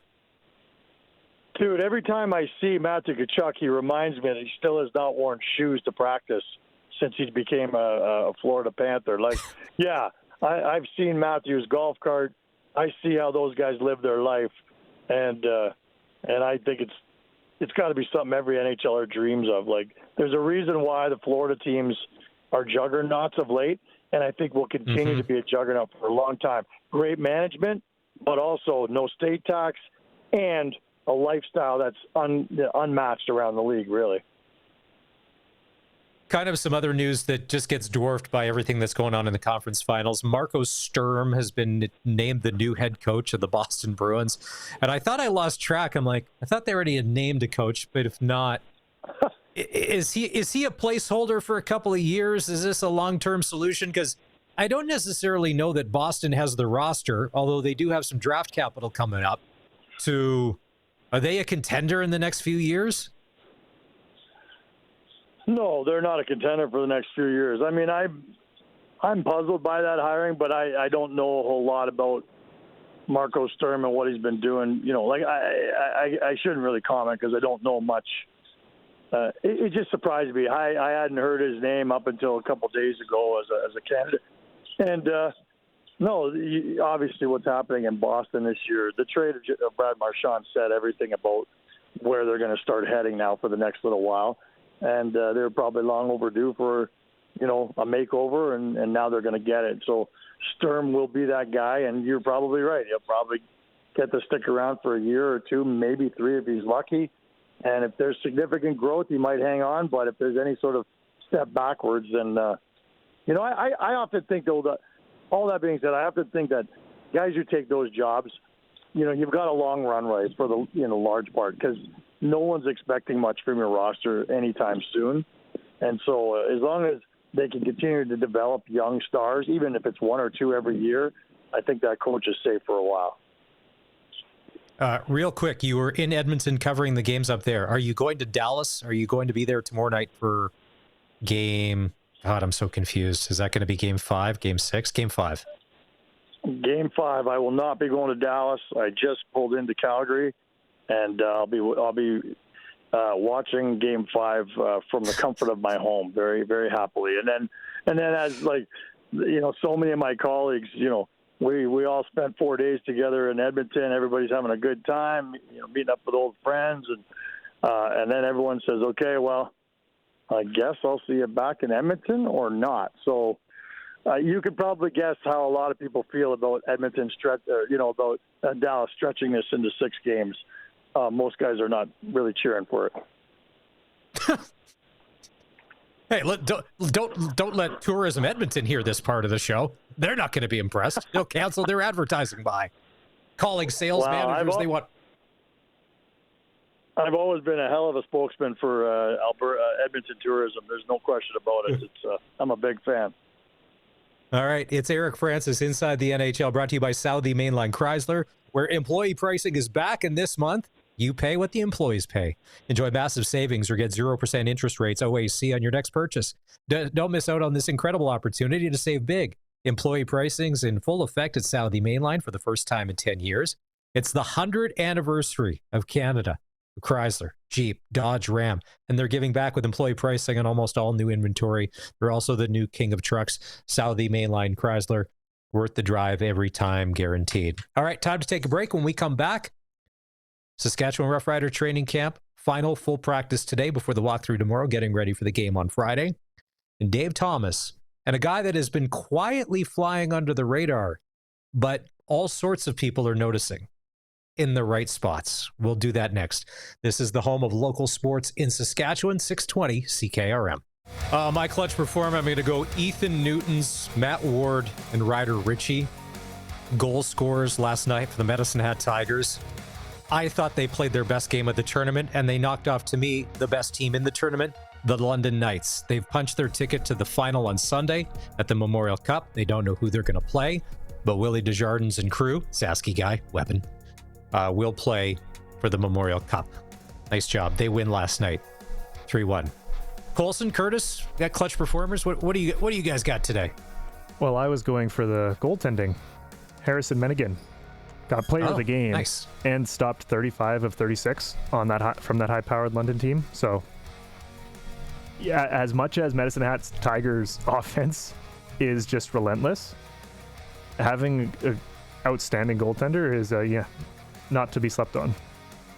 I think last time we had Rob Vanstone on, because we were chatting about old WHL, to me, the two best teams I ever saw in the Western Hockey League were the 1987 and 1988 Medicine Hat Tigers that ended up winning the Memorial Cup. And as a Blades fan, they just were breaking hearts every year. There was no two better teams. This team could be or be better than that. Curtis, what do you got? I'm gonna go not sports related, but my clutch performer of the day is my buddy Mosh. Kind of helped me out with some networking stuff right before the show. Helped me fix some problems, and he came in clutch as advertised. Nice. Oh, I know what I wanted to ask you too. It's Maz in for Barty today, along with the double C's, Colson and Curtis. Pretty much nobody in your generation smokes cigarettes, right? Like that's an older thing. But here's where I'm going with this. But do you have any friends or people that you hang around with that vape? Because I see a lot of young people vaping. Is that a thing in your friend group? Yeah, you know what? People at my age do smoke cigarettes. I just never see people smoke cigarettes like casually. They'll only do it when they're out and about, like at the bar or something. Okay. So it's just creatures of their habitat, I suppose. The reason why is that at the kids' school, when I drop them off every day, there's one teacher. She doesn't park in the parking lot. She parks out on the street. And when she's getting out of her car, she's standing there. And there's always like a giant cloud of vape smoke. Like she is doing whatever she can to psych herself up for the day. There's only 5 weeks left of school, but whatever. And today, it's so funny because she's there vaping up a storm, and there's kids and parents walking, and she looks like a factory, like with chimney smoke coming out. That's how hard she's tugging on this vape. But the thing is she's standing right next to a Tesla Cybertruck, an emissionless vehicle. And I thought, that's the weirdest thing. You have the young generation over here that wants to care about a lot of things like the environment, but vaping your brains out next to the Tesla Cybertruck right here. Here's the thing. I'm nosy. I don't like when people have tinted windows. I want to see who's driving. And their windows were, and I'm sure they're going to get a ticket, but their windows were super tinted and I couldn't tell who was driving. Is that a mom? Is it a dad? Who was it? Because nobody got out. Yeah, I don't know. My parents are kind of like that. That anytime they get a new vehicle, the first thing they do is they'll tint the windows. And I was like, but why though? Like, you'll get a ticket for it. And it's like, sometimes it's fashion over function, That's a financial flex to say, listen, I have $800, you don't. I'm going to tint my windows. You're a peasant, and I will enjoy my privacy and then go from there. Hey, listen, if you're in the education system, 5 weeks left of school, whatever you need to power through, vaping or otherwise. All right, today was the last full day of Saskatchewan Roughrider Training Camp, and all of our reports have been brought to you by the Red Zone Sports Bar behind the Travel Lodge in Saskatoon. Now, there's going to be some changes on offense for the game. Deshaun Mims was running with the number ones today because Keon Schaefer-Baker wasn't. Mims has had a great camp. And then there's a guy who has, for a lot of us, we don't know who Braden Maziri is. He's just gone out and quietly had an outstanding training camp and is really going to make some decisions hard come the weekend about when this roster is constructed. And Dave Thomas had a chance to catch up with him earlier today after practice. Tell me, how has this professional camp experience been? Honestly, I think it's been a dream come true. I've been waiting to play this. I've been playing this game since I was 7 years old, and I've always wanted to step on the field in a professional setting, no matter where it's going to be. And I've enjoyed every moment of it. I've been able to learn a lot from the vets. From guys like Trevor, Shea, Sam, Keyshawn, all those guys. They've been really helpful. Helped me get used to the professional side of the game. It's honestly been a dream come true. Dream come true. Been a heck of a journey, though, from Western to the Combine, now to here. Can you take me through that process and how you ended up with the Roughriders? So essentially for me, my initial route in high school was looking more towards Division I. COVID hit, unfortunately, so that kind of limited my options. And when it came down to it, I thought about what's going to feel like most home for me, and that was Western. I got there, didn't start my first 3 years on offense, but I made sure to get on the field in any way I can, whether that was on special teams, did everything I could to contribute. My third year was when my official starting starting on the offensive side of the ball, and I just kind of ran with it and made the most of it. By my 4th year, which was this past year, I kind of just took another step forward. I made sure to really excel my game in all the aspects that I knew I needed to work on. Once I got that, initially I was invited to the Invitational Combine, thought, I deserved to be at the National with, those other guys just based off my film and the versatility that I bring to the game. And then, thankfully I got that call to be bumped up to the National Combine. Didn't test as well as I wanted to at the National Combine, but, I can't control everything. I can only control how I respond to things. From there I made sure that every aspect in the on-field portion was the best it can be. I gave my best in my one-on-ones and the individual drills and the compete period of it. The draft night, it was a long night for me. Fortunately, didn't get to hear my name called, as me and my agent discussed. It was in the likes of being called, but you know what? It didn't come down to it. At the end of the day, like I told him, is that whatever happens, I'm going to be ready for whatever opportunity comes. And I'm thankful that it was the Saskatchewan Roughriders. Of all the interviews I had, I definitely felt like Saskatchewan was the best feeling for me. Definitely felt like home. And now that I'm here, looking at the beautiful stadium, interacting with the coaches, the fans on a daily basis, this is the exact atmosphere I'd like to picture myself in. It's been an amazing journey so far. Are you playing with a chip on your shoulder, or maybe something to prove? I guess you could say that. Definitely seeing guys drafted before me. I definitely thought that I should have been gone before some guys, but that's not my call. I don't make those decisions. Those are the guys in the head offices and the coaches looking at certain aspects. The only thing that I'm going to do is just come out here and just bust my ass every day and show the coaches that I want to be here. I'm trying to learn and soak up as much knowledge as I possibly can, especially like I said earlier, from those vets like Sam, Keyshawn, Shea, Dell, all those guys, Mitch, and even Trevor Harris. That guy's one of the greatest of all time, and I'm just trying to take in as much knowledge as I can and just kind of bring whatever they can teach me to the field and just do what I can do. Did you ever have a welcome to the CFL moment? I know it hasn't been that long, but Trevor Harris throwing you a pass sounds like a remarkable day. It's definitely a remarkable thing when you see him throwing you the ball, but I think honestly my welcome to the CFL moment was just kind of when the vets got here and seeing the intensity and the speed that the jump brings from university to here. People always talk, oh yeah, the jump is incredible, and you come in thinking, oh, I've played football for long enough, but I don't think I wasn't prepared enough for the jump to the next level. But as I kind of got my feet underneath me and I kind of settled into it, I feel like I deserve to be here, and I feel like I can play at this level with all these guys. It doesn't matter who's lined up across from me. I think this jump and again learning from these guys has just allowed me to become the best version of myself. You said at Western, to get on the field, you went to special teams. At different times, I've seen you looking at fielding punts, running out there saying, I'll do whatever. Is that an accurate statement? You'll do whatever, and if it comes to having to field a punt, you'll do it? Absolutely. In my university career, I was the starting punt returner for Western for numerous years, had one of the highest punt return averages in the country. That was something I've always prided myself in doing. I've done it since I was little, and even when I get here, I may not be out there catching punts, but it doesn't matter where I get put. The only thing I'm going to do is just do my job to the best of my ability, and whatever's going to push this team forward and help us get a win at the end of the day, I'm going to do that. Doesn't matter where I'm at on the field. Your coach says, kind of remind him of a Joe, who was a larger-than-life personality in this dressing room a year ago. Your reaction? I think it's a good testament to who I am as an individual. But Joe was his own person, and I'm just trying to do me. My parents always say, do you to the best of your ability, find the good in every scenario, and just kind of live your life to how you want to live it. And that's exactly what I bring to the table. I'm always going to be the happy, extroverted individual, always trying to make guys laugh and to have fun in the locker room. But there is a point of seriousness where you have to bring in that professionalism. So I think that's something I'm still trying to wrap my head around in certain scenarios. But the guys are getting me right for sure. Appreciate your time. All the best moving forward. Thank you very much, Dave. Thank you for your time.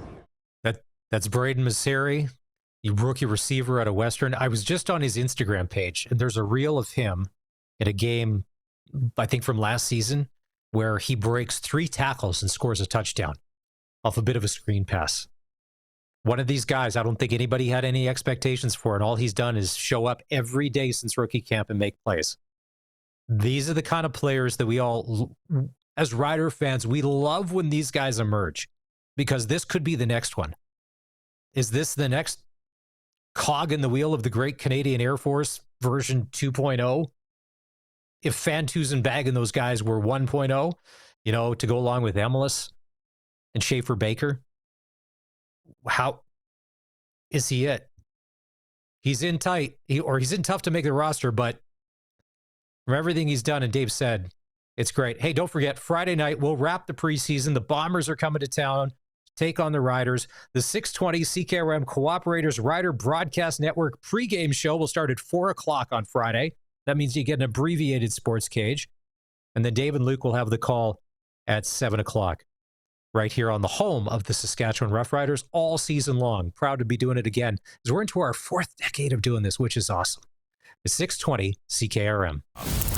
It's time for the Sports Ticker, brought to you by Extreme Hockey and Sports. Whatever your sport is, Extreme Hockey has you covered. The playoff round of the Memorial Cup is underway. Tonight, Rimouski takes on Moncton. Face-off there goes in just a couple of minutes. National Hockey League tonight, the Panthers are in Carolina to take on the Hurricanes. Game 5 with a win. Panthers move to the Stanley Cup final. In Major League Baseball, the Blue Jays taking on the Texas Rangers. First pitch there goes just after 6 o'clock. Last night, near the end of the hockey game, Oiler fans were chanting, "We want the cup," as the Oilers were beating the Dallas Stars 4-1. Now, that game was pretty much a 2-1 game for the most part. A couple of empty netters. The Oilers played well. That power play, you can't take penalties. They're just too good. Oilers 1 win away from their 2nd consecutive Stanley Cup final. But the big news, in case you've been busy at work and you're not like most people and can't be on your phone all day catching breaking news on Instagram or on the SportsCage Twitter account, or at sportscage.com, where you can sign up for the daily email where you would get breaking news like this. Zach Hyman, injured last night, had surgery earlier today. He's pretty much done for the playoffs. Going to be out for a while. Nice. There it is right there. If you're watching the stream, there's a QR code. Boom. Open your smartphone, sign up. A whole bunch of corporate types in this company will be incredibly happy if we drive the numbers through the roof on the email sign up. They'll want to talk to me. They'll take my call. When they see me phoning on Microsoft Teams, the first ring, they're going to try and answer because we're flooding the inbox with how many email signups we've got. Oiler fans, it's going to be depth again because Hyman, Corey Perry, and Eric Francis pointed out he thinks Ryan Nugent-Hopkins have been the 3 best players for the Oilers. I forgot about Nuge. Easily overshadowed by McDavid and Draisaitl. Game number 5 will go tomorrow night in Dallas. With a win, they move on. I think Dallas may have a little pushback tomorrow. They did play a good game last night, but it just didn't seem to be enough. Tonight, in just over an hour's time, face-off Carolina, Florida. Florida wins. They're on to their 3rd straight Stanley Cup final. It's Maz and the Double C's, Curtis and Colson, doing the Sports Cage today. In for Barney. He'll be back in tomorrow. All right, let's go out on the Western Pizza guest hotline. And we're going to chat with a guy I've known for a long time. And I'm like, Kelly Kirch. What was it, 3 weeks or 4 weeks ago? And you texted, "I'm in Regina and I'm at Arby's." And you were like loving it. I don't know what your order was, but you text me out of the blue that you're in town and you're at Arby's because a couple of things. Kelly and I both love the Saskatchewan Roughriders, which we're going to talk about in a bit, and we love Arby's for whatever reason. So, Kirsch, what was your order that day that prompted you to be like, I'm going to text Maz, just let him know that I'm living the good life, and he's probably not right now? Yeah, I still like the Reuben, my friend, and the matzo sticks. I just think that's my go-to at Arby's. Used to be the Philly beef and Swiss until they took it off the menu some 10 years ago, which I have not gotten over yet. But that's my go-to. The Reuben with some matzo sticks.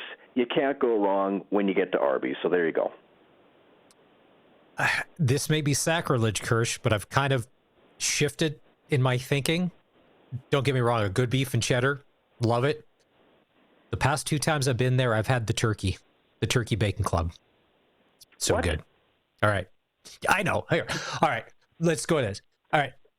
Week 1 of CFL preseason is in the books. Week 2 is coming up. How much have you been paying attention? How excited are you? Are you diving into rosters online of other teams beside the Riders? Where are you at out of a 1 to 10 on your commitment so far to this new CFL season? I'm getting there, Maz. Like, the thing is, the preseason in the CFL is always a bit of a crapshoot because you got a lot of guys who have not played the Canadian game before, right? So they got to get used to the 3 downs and all the motion and all the special teams. So preseason can be bit of a chore to kind of see any sort of consistency, which is par for the course for preseason.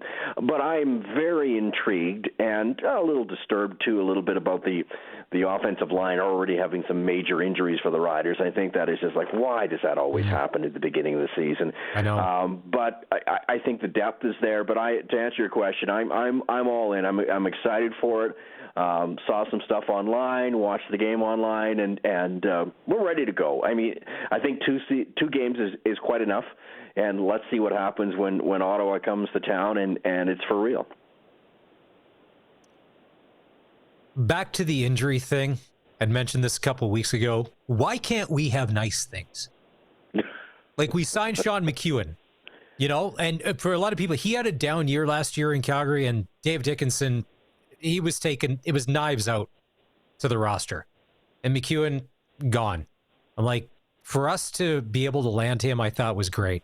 Came out yesterday, it's an ACL, he's done. Philip Gagnon, once again, snake bit. And this is where I was like, can we pump the brakes on the Grey Cup talk? Because we got to get ourselves out of training camp and see who we're going to, have lined up there. Edwin Harrison last year was the MVP of the Saskatchewan Roughrider coaching staff, being able to use 14 or 15 offensive linemen, many that had never played in the CFL before, to what was a pretty good O-line last year. Trevor Harris, Jake Mayer, the Tommy Stevens, the Jack Cohn. Does Mayer have to live up to expectations and be the old guy, or because the guy in Calgary for the past year and a half was not great? Where do you fall on which Jake Mayer is going to show up for the Riders? Here's the deal with that. I think the Roughriders have the best three guys they've had in terms of depth for a long time, maybe back to 2013. I think I think Jake is the best insurance policy you can purchase.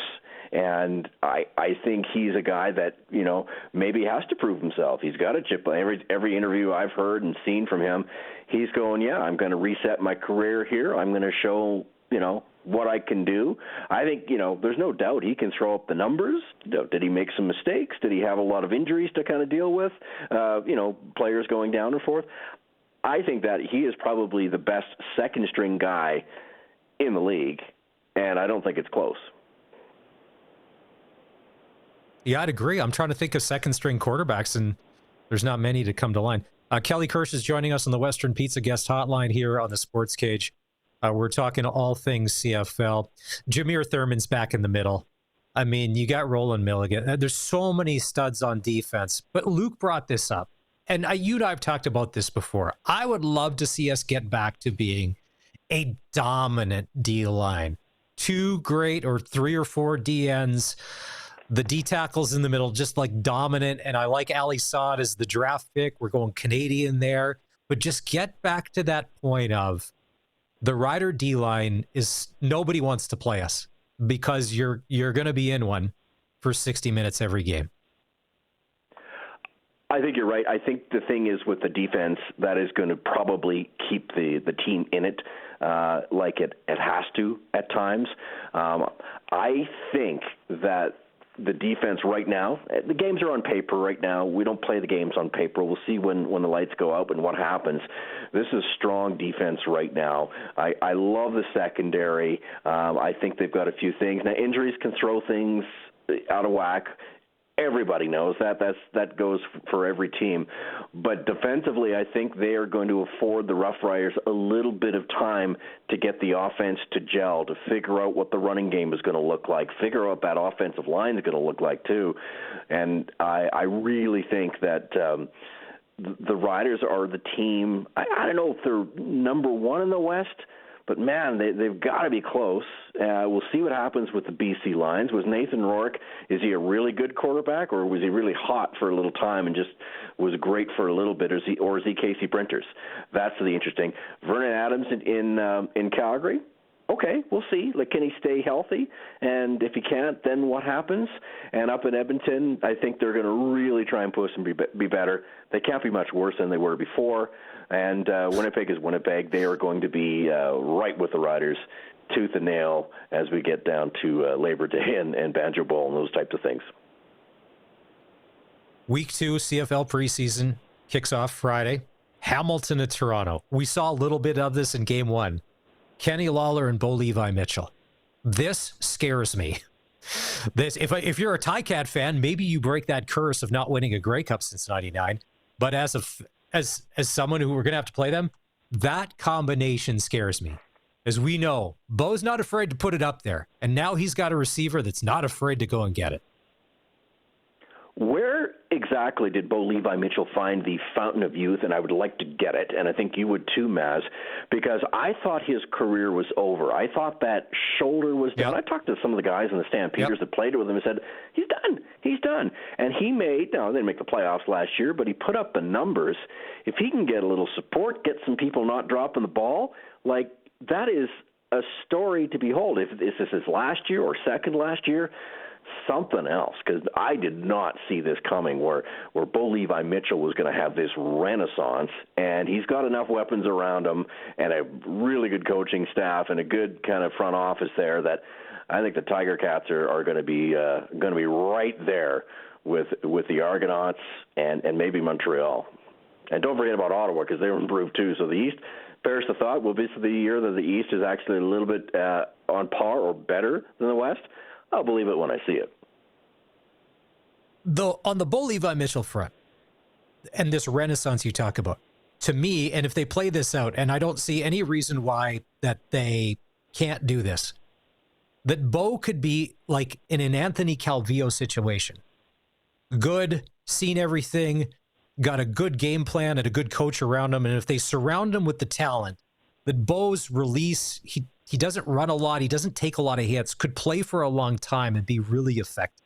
And I think like by getting him a Kenny Lawler, and then you saw the Shamar Bridges and you saw some of the young talent.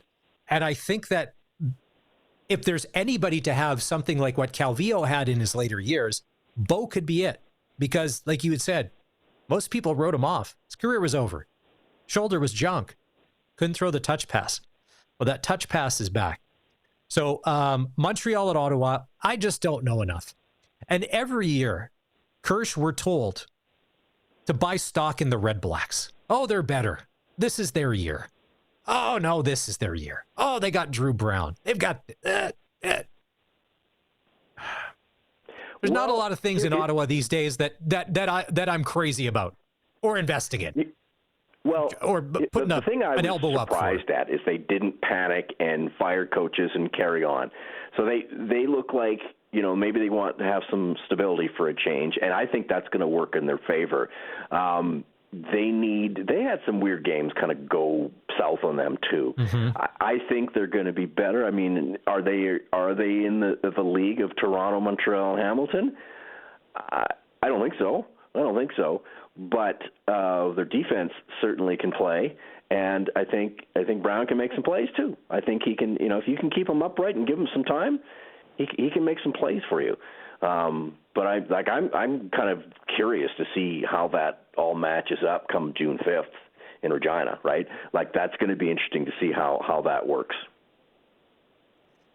You mentioned the word curious, and not that I won't be, you know, into the Rider-Bomber game on Friday.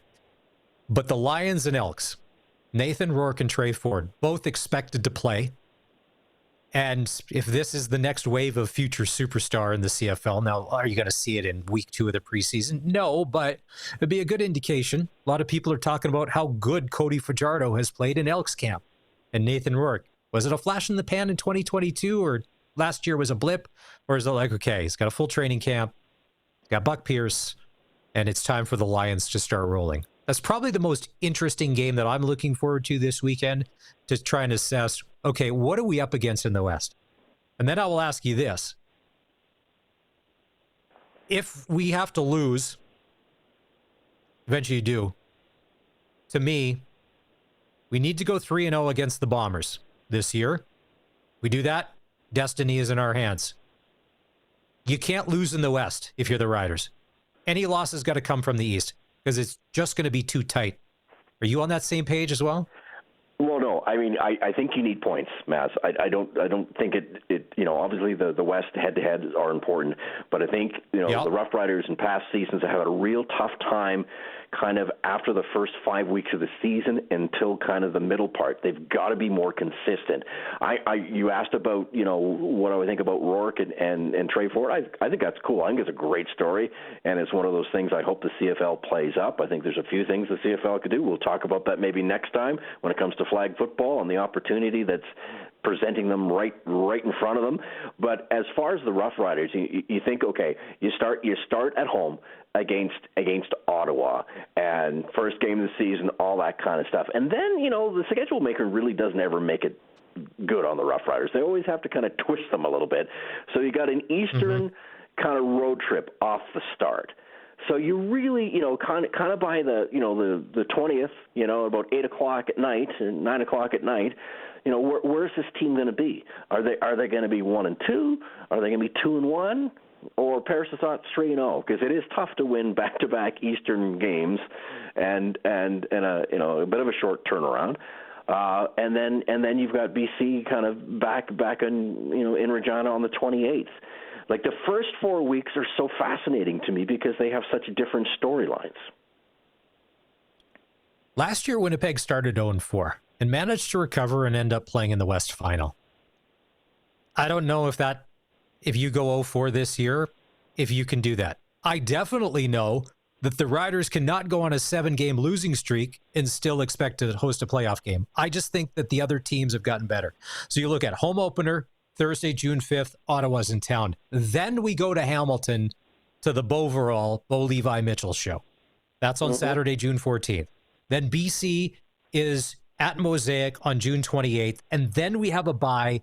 And then Calgary at Saskatchewan, Friday, June 11th. 3 home games in the first 5 weeks of the season. Kirsch, we got to be 3-1. We have to be dominant at home. And we haven't been since we moved to Mosaic. I'm not sure what our record is, but we're not the lock it down like the Bombers have been. Like, going to Winnipeg usually means somebody's losing, and it's not usually the Bombers. That's the dominant team that I think we need to turn out to be, that when other teams come in, there's very little chance they're walking out with a win. Well, I think what we have to kind of back up a little bit, because I think what we're saying is that we're talking about all these teams that we think are going to be better. Do you really think there's a bad team in the CFL this year? I don't.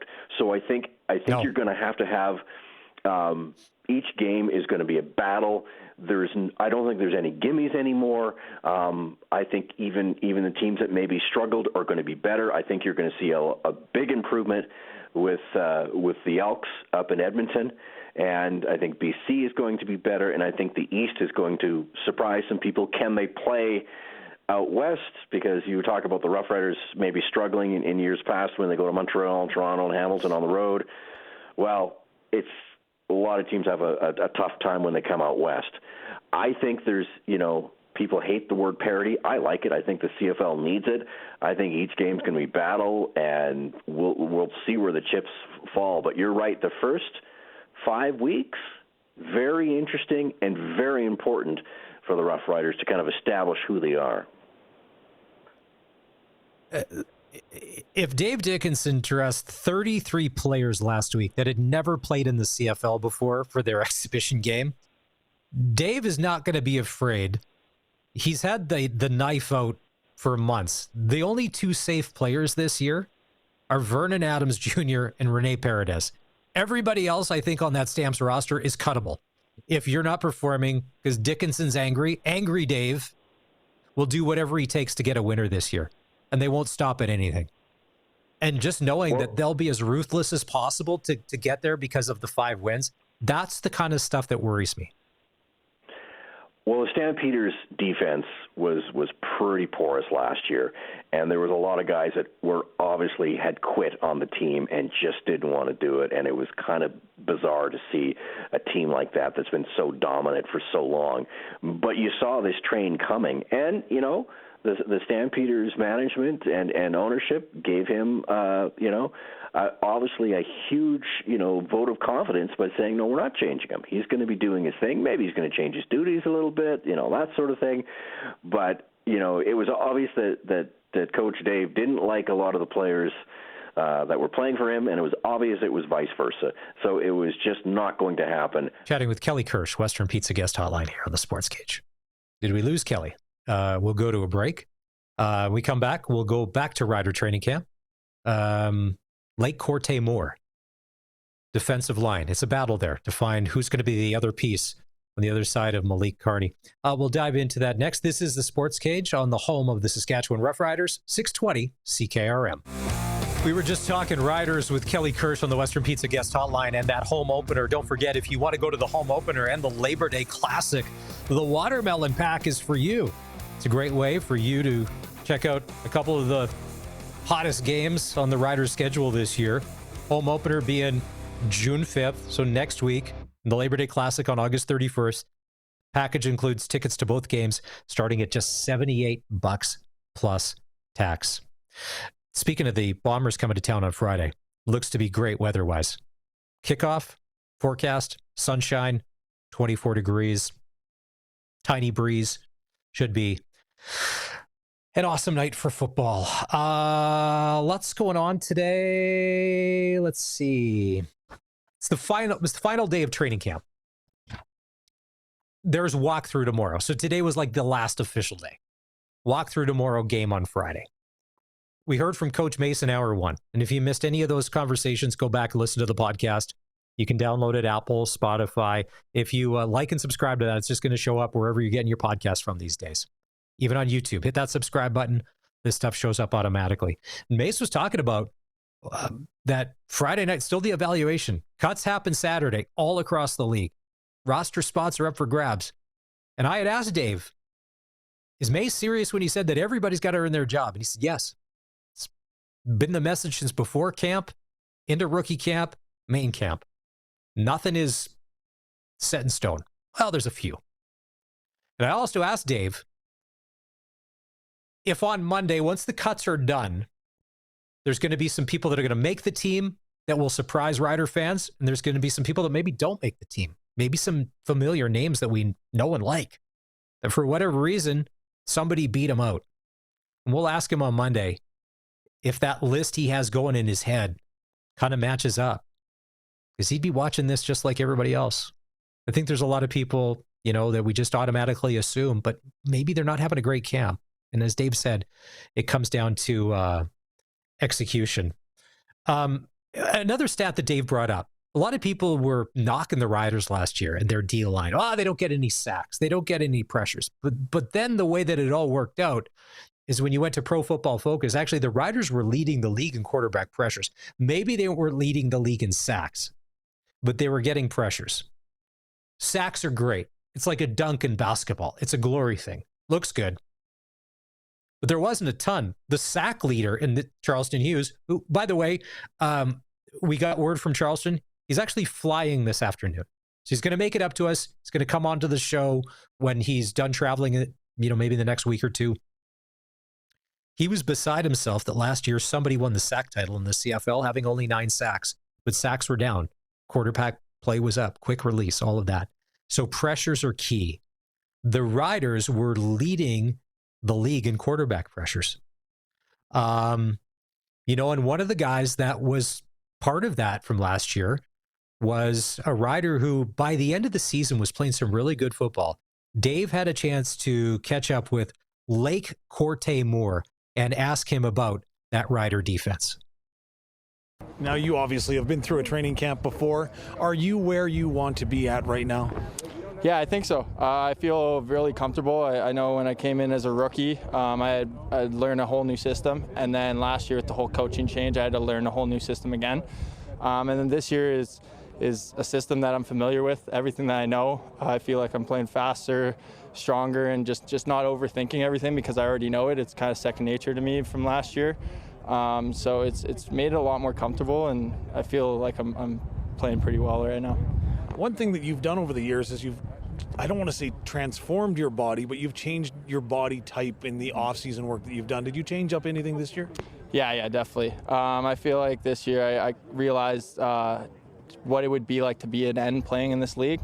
And I kind of went back to that last year of college where I was a little bit lighter, stuff like that. And I want to be able to contribute as much as I can, no matter where it is, whether it's special teams or on the D-line. So this year I kind of came in a little bit lighter, but try to be stronger as well and be able to run and all that and just get after it. I talked to some of your teammates, and we talk about expectations, and they say, well, nobody has any higher expectations than I have for myself. What are your expectations for yourself? Just execute every play the best that I can, go out there and compete, and really just play this game, not only just for myself, but also for everyone in our room. I think that's the big thing that Coach Mace preaches is we're all a family. And if you do your job and work together as a unit, we'll be able to get the ultimate goal at the end of the year, which is hopefully hosting that Grey Cup. Can you tell me about your off-season approach and the fact that you talked to some of the folks, like Coach Mace said, we didn't get the job done last year. I would submit there was a lot of things that you did accomplish, but did that disappointment of not getting to the Grey Cup fuel you any differently in the off-season? For me anyways, last year when I hurt my knee that kind of was a reset for me. It kind of sucked. It was the first injury I think I've had in my career ever, and first games I've ever missed ever playing football. So that was just a tough thing for me to swallow near the end of the year. And then on top of that, I was trying to get back to possibly play in the Grey Cup. And so with that, I guess it hurt a lot, obviously, because my goal was to play in that Grey Cup and get there. But it also just hurt not being out there and helping the team in that West Final, and watching it from home was really tough for me. And that kind of, after that, I hit a low, I feel like, because I ended up going back to Vancouver and I watched the Grey Cup, and I was like, oh, all my friends and family are out here and all this stuff. They're watching the Grey Cup, but I wish that I was playing in it.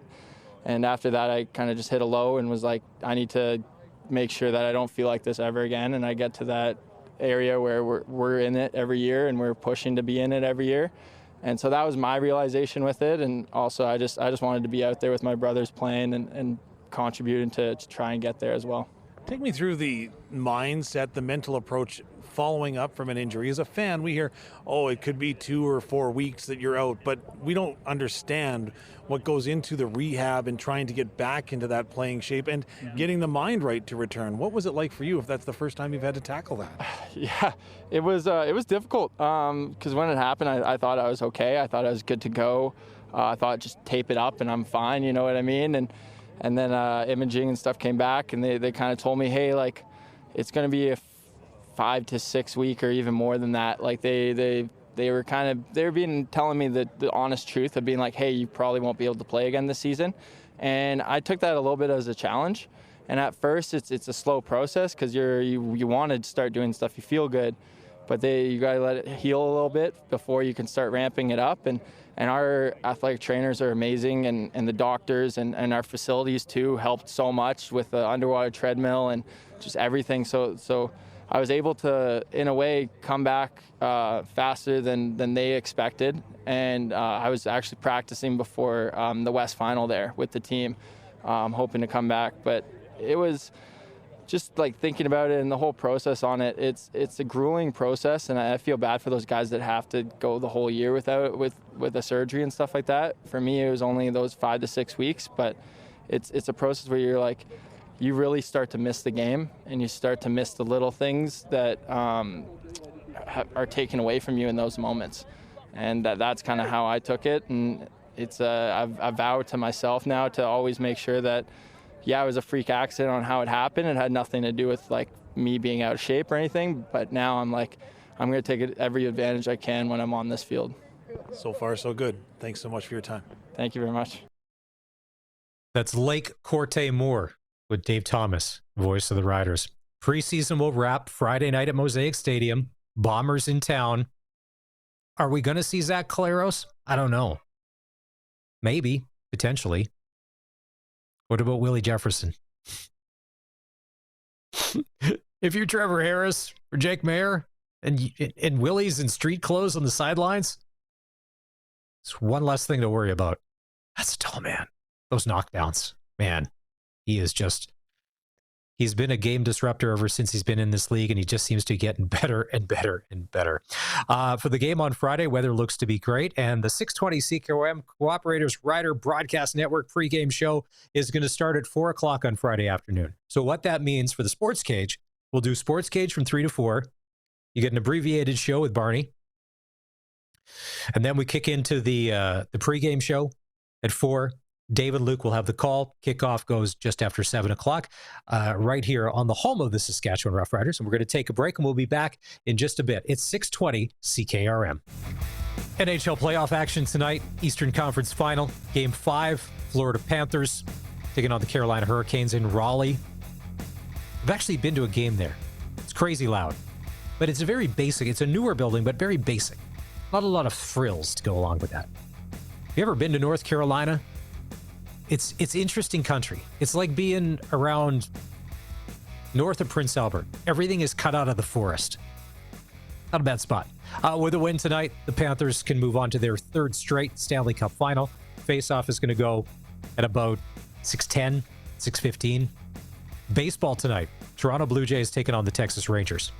First pitch will go just after 6 o'clock. And don't forget that tomorrow night, the Regina Red Sox will kick off the regular season against the Swift Current 57s. It'll go tomorrow night at Curry Field.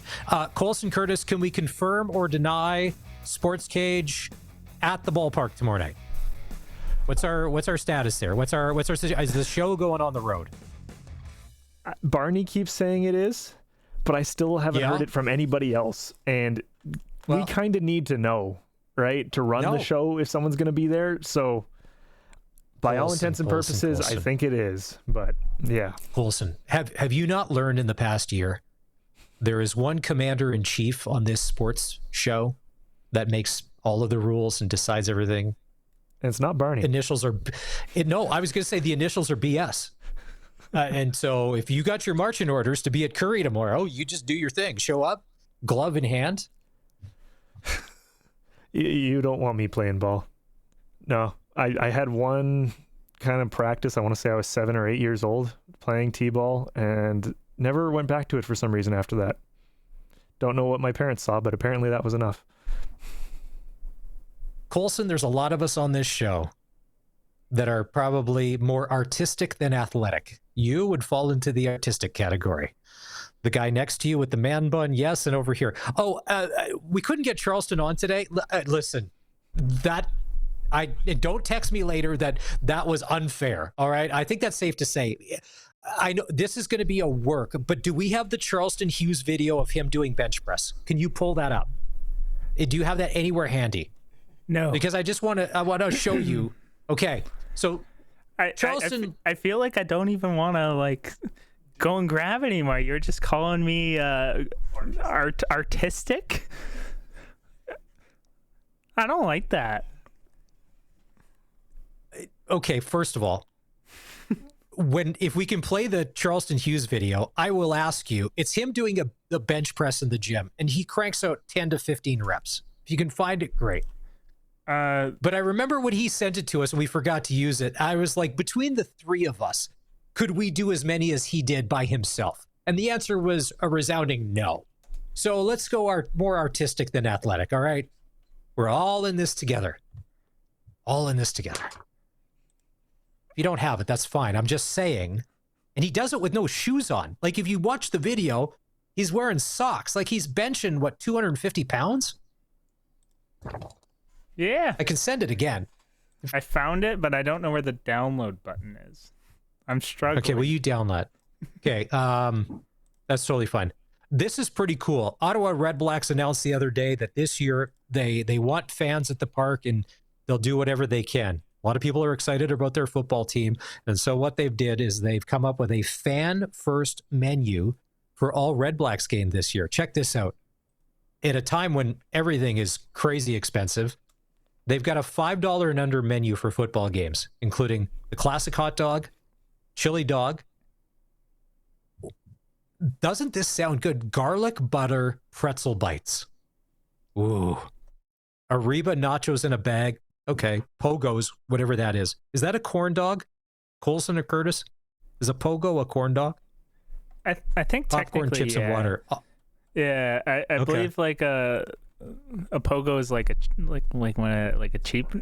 It's a brand of corn dog. It's like the cheap Okay. ones you find in the freezer section. But still, for $5 and under, that's great because I think there's plenty of posts online in the playoffs. Hear me out. What do you have? Hear me out. How about you just go to the grocery store and then you buy a bunch of pogos for, I believe you can get them for $11.99 for a pack of 10, and just put 5 of them in your pocket. Like wear cargo shorts and just come to the game like Napoleon Dynamite with like tots in the pocket, but instead you could just have some pogos in the pocket. Right? I think it's a rite of passage being from Saskatchewan. Everybody has tried to smuggle something into somewhere. We're not advising that, but we've all done it. It is for a lot of it was liquor. I like this idea. I mean, it makes it affordable. Like when you're buying, it's one thing, and you guys don't have kids. When you take the kids somewhere and they want something, go, Dad, I want a pop, or I want a hot dog, I want this. And then they eat half. And if it's something that you're not going to eat, the other half you end up throwing away. You're like, okay. So, hey, I like the move. It's good. To put 5 pogos in the cargo shorts and smuggle them in like a pirate? The last Saskatchewan pirate? Last year, trying to get into the stadium, I can't remember what game it was. Thankfully, Kevin Clive from the Riders was standing near the fence and recognized me because security, I was bringing in my backpack, which had my laptop. When the football games were on, we were working. We had actual work to do. No, these guys are like, no. And I had my pass out and everything. It was like, it was a no-go. It was a no-fly zone. I was not getting in with a laptop and stuff. I can't imagine if you're trying to smuggle in corn dogs. Because when I got patted down, they easily would have found, I would have been busted. Taken away in plastic cuffs. I don't know. It's Do we find the video? Do we find the bench press? yeah, it's just downloading now. It's taken a while. Okay. I you know what? I another feel like thing- I did see a video somewhere out there. There was a guy that went to every single stadium in like the CFL, and he rated how easy it was to sneak into every single stadium. It's been a minute since I watched it. I want to say like Hamilton was like the easiest one to get into, and I want to say that Winnipeg was the hardest one to sneak into. So I don't think you're going to be bringing any pogos to Winnipeg anytime soon. But allegedly that guy thought that Mosaic was like kind of like in the middle of the pack as far as sneaking into a facility goes. I saw there was a guy on Instagram, and maybe it's the same guy. He sneaks into NHL arenas, and he snuck into the Saddle Dome quite easily. And I guess that caused all sorts of problems because there's people that are getting paid to make sure that doesn't happen. And it got run up the flagpole that you're doing that. So and the guy's not, he's doing it for content. He wasn't doing it to be malicious, but I get it. You're sneaking in somewhere that you don't have a ticket. Some people take offense to that. Not everybody thinks an Instagram reel is the coolest thing in the world. Yeah, that actually kind of reminds me of a funny story. So at the Roughrider games, I've been down to the field level for helping out with kind of like the sideline reporting. Every once in a while, we might have like a tech problem. So I was down there for giving batteries or something. And then I believe this was not last season, but the season prior. And they just changed the rules for who could be like on the field side. Like they changed it to you had to have like CFL credentials. You couldn't just have like in stadium credentials. So I went down there with my boss, Mosh, and then we were hanging out there, and we definitely ended up on like a very like front page of like security email being like, why are these guys down here? Clearly not credentialed. Just standing there, giving out batteries. Hey, listen, I've met both of you. You're both outstanding dudes. But if I were to see both of you next to you and I had to pick out who are the two shady people on the sideline that maybe don't belong here, you two are top of the list. And top of the list. Pogo dog in the pocket. sneaking in corn dogs. Yeah. Okay. Is the video ready? Yeah, it is ready. Here, Okay. are you ready? So if you're watching the stream, is there audio? Turn up the audio. So if you're watching the stream, because I think this is when the combine was going on and Charleston's like, hey, he's still got it and he could still pump iron. And here's him at some gym without shoes on. Like, how many reps was that? Like about 20 reps at 200. Is it 225 or 250 pounds? There's our guy Charleston. And I'll still submit to you, between the three of us, could we lift what he lifted by himself? No. I struggle with the bar sometimes. I maybe put a little bit of weight on each side. The bar is 50 pounds in itself. Fun fact. Oh, there's some guy or girl at a gym right now listening, going, just shaking their head to be like, okay, full transparency. And I've done this before. If you cannot lift the bar, then stay off it. Oh, okay. I know you don't have a Planet Fitness membership, Colson. So what are you going to add to this? No, I was just going to say that the bars are usually 45 or 50 pounds, and those should be 45-pound plates. So 225, you're right. And all right. This was, it was around the combine because I think it was Randy Chevrier. I think they were going kind of back and forth on who could do more. So, no, none of us are coming up to that level. Goodness, no. In my old job, I had to do shows where my old job, I would run speakers and microphones at whatever venue you booked us at. And I've done events where it's just powerlifting and stuff. And so I've seen people with a bar with 6 or 7 plates on each side. And I'm just like, no, thanks. How much time do we have left? I want to see if we can get to one more thing. What do we got time-wise 30 here? seconds. Okay, so tell me if I'm crazy. Is tipping culture getting out of control? Curtis, do you want to put this up? So I was at a coffee shop earlier today. Ugh. It's a giant brand. The coffee I bought was $3.10. Here are the tip options that came up on the debit machine. This is why I like paying in cash, because then you're not even hassled with this. I didn't have cash. On a $3.10 coffee, add a tip, $1, $2, or $5. Other amount or no thank you. Like, no. Like, I don't have an issue with restaurants that have, like, we've already factored in 15% gratuity. I don't have an issue with that, especially when it's like a large guest or large group or whatever. But on a single coffee? Yeah, I know. All right. That's good. I just wanted to check. Listen, I'm over 50 now and I'm out of touch with your generation. I just want to know if I was right, if I didn't offend by not participating. I don't necessarily know anybody that's going to leave a $5 tip on a $3.10 cup of coffee. That's why. And once again, right there, I went to a bank machine to have cash to be like, nope. Because when you pay cash, they can't even spin that little iPad or that thing around to even hit you with that. That's how us old people are going to get around it these days. Thanks for being part of the Sports Cage today. For Curtis and Colson, it's Maz in for Barney. If you missed any part of the show, you can always catch us in podcast form, Apple, Spotify, or you can just go where it's all neatly stored if you want to watch on YouTube or just get the audio version at sportscage.com. Have a great night.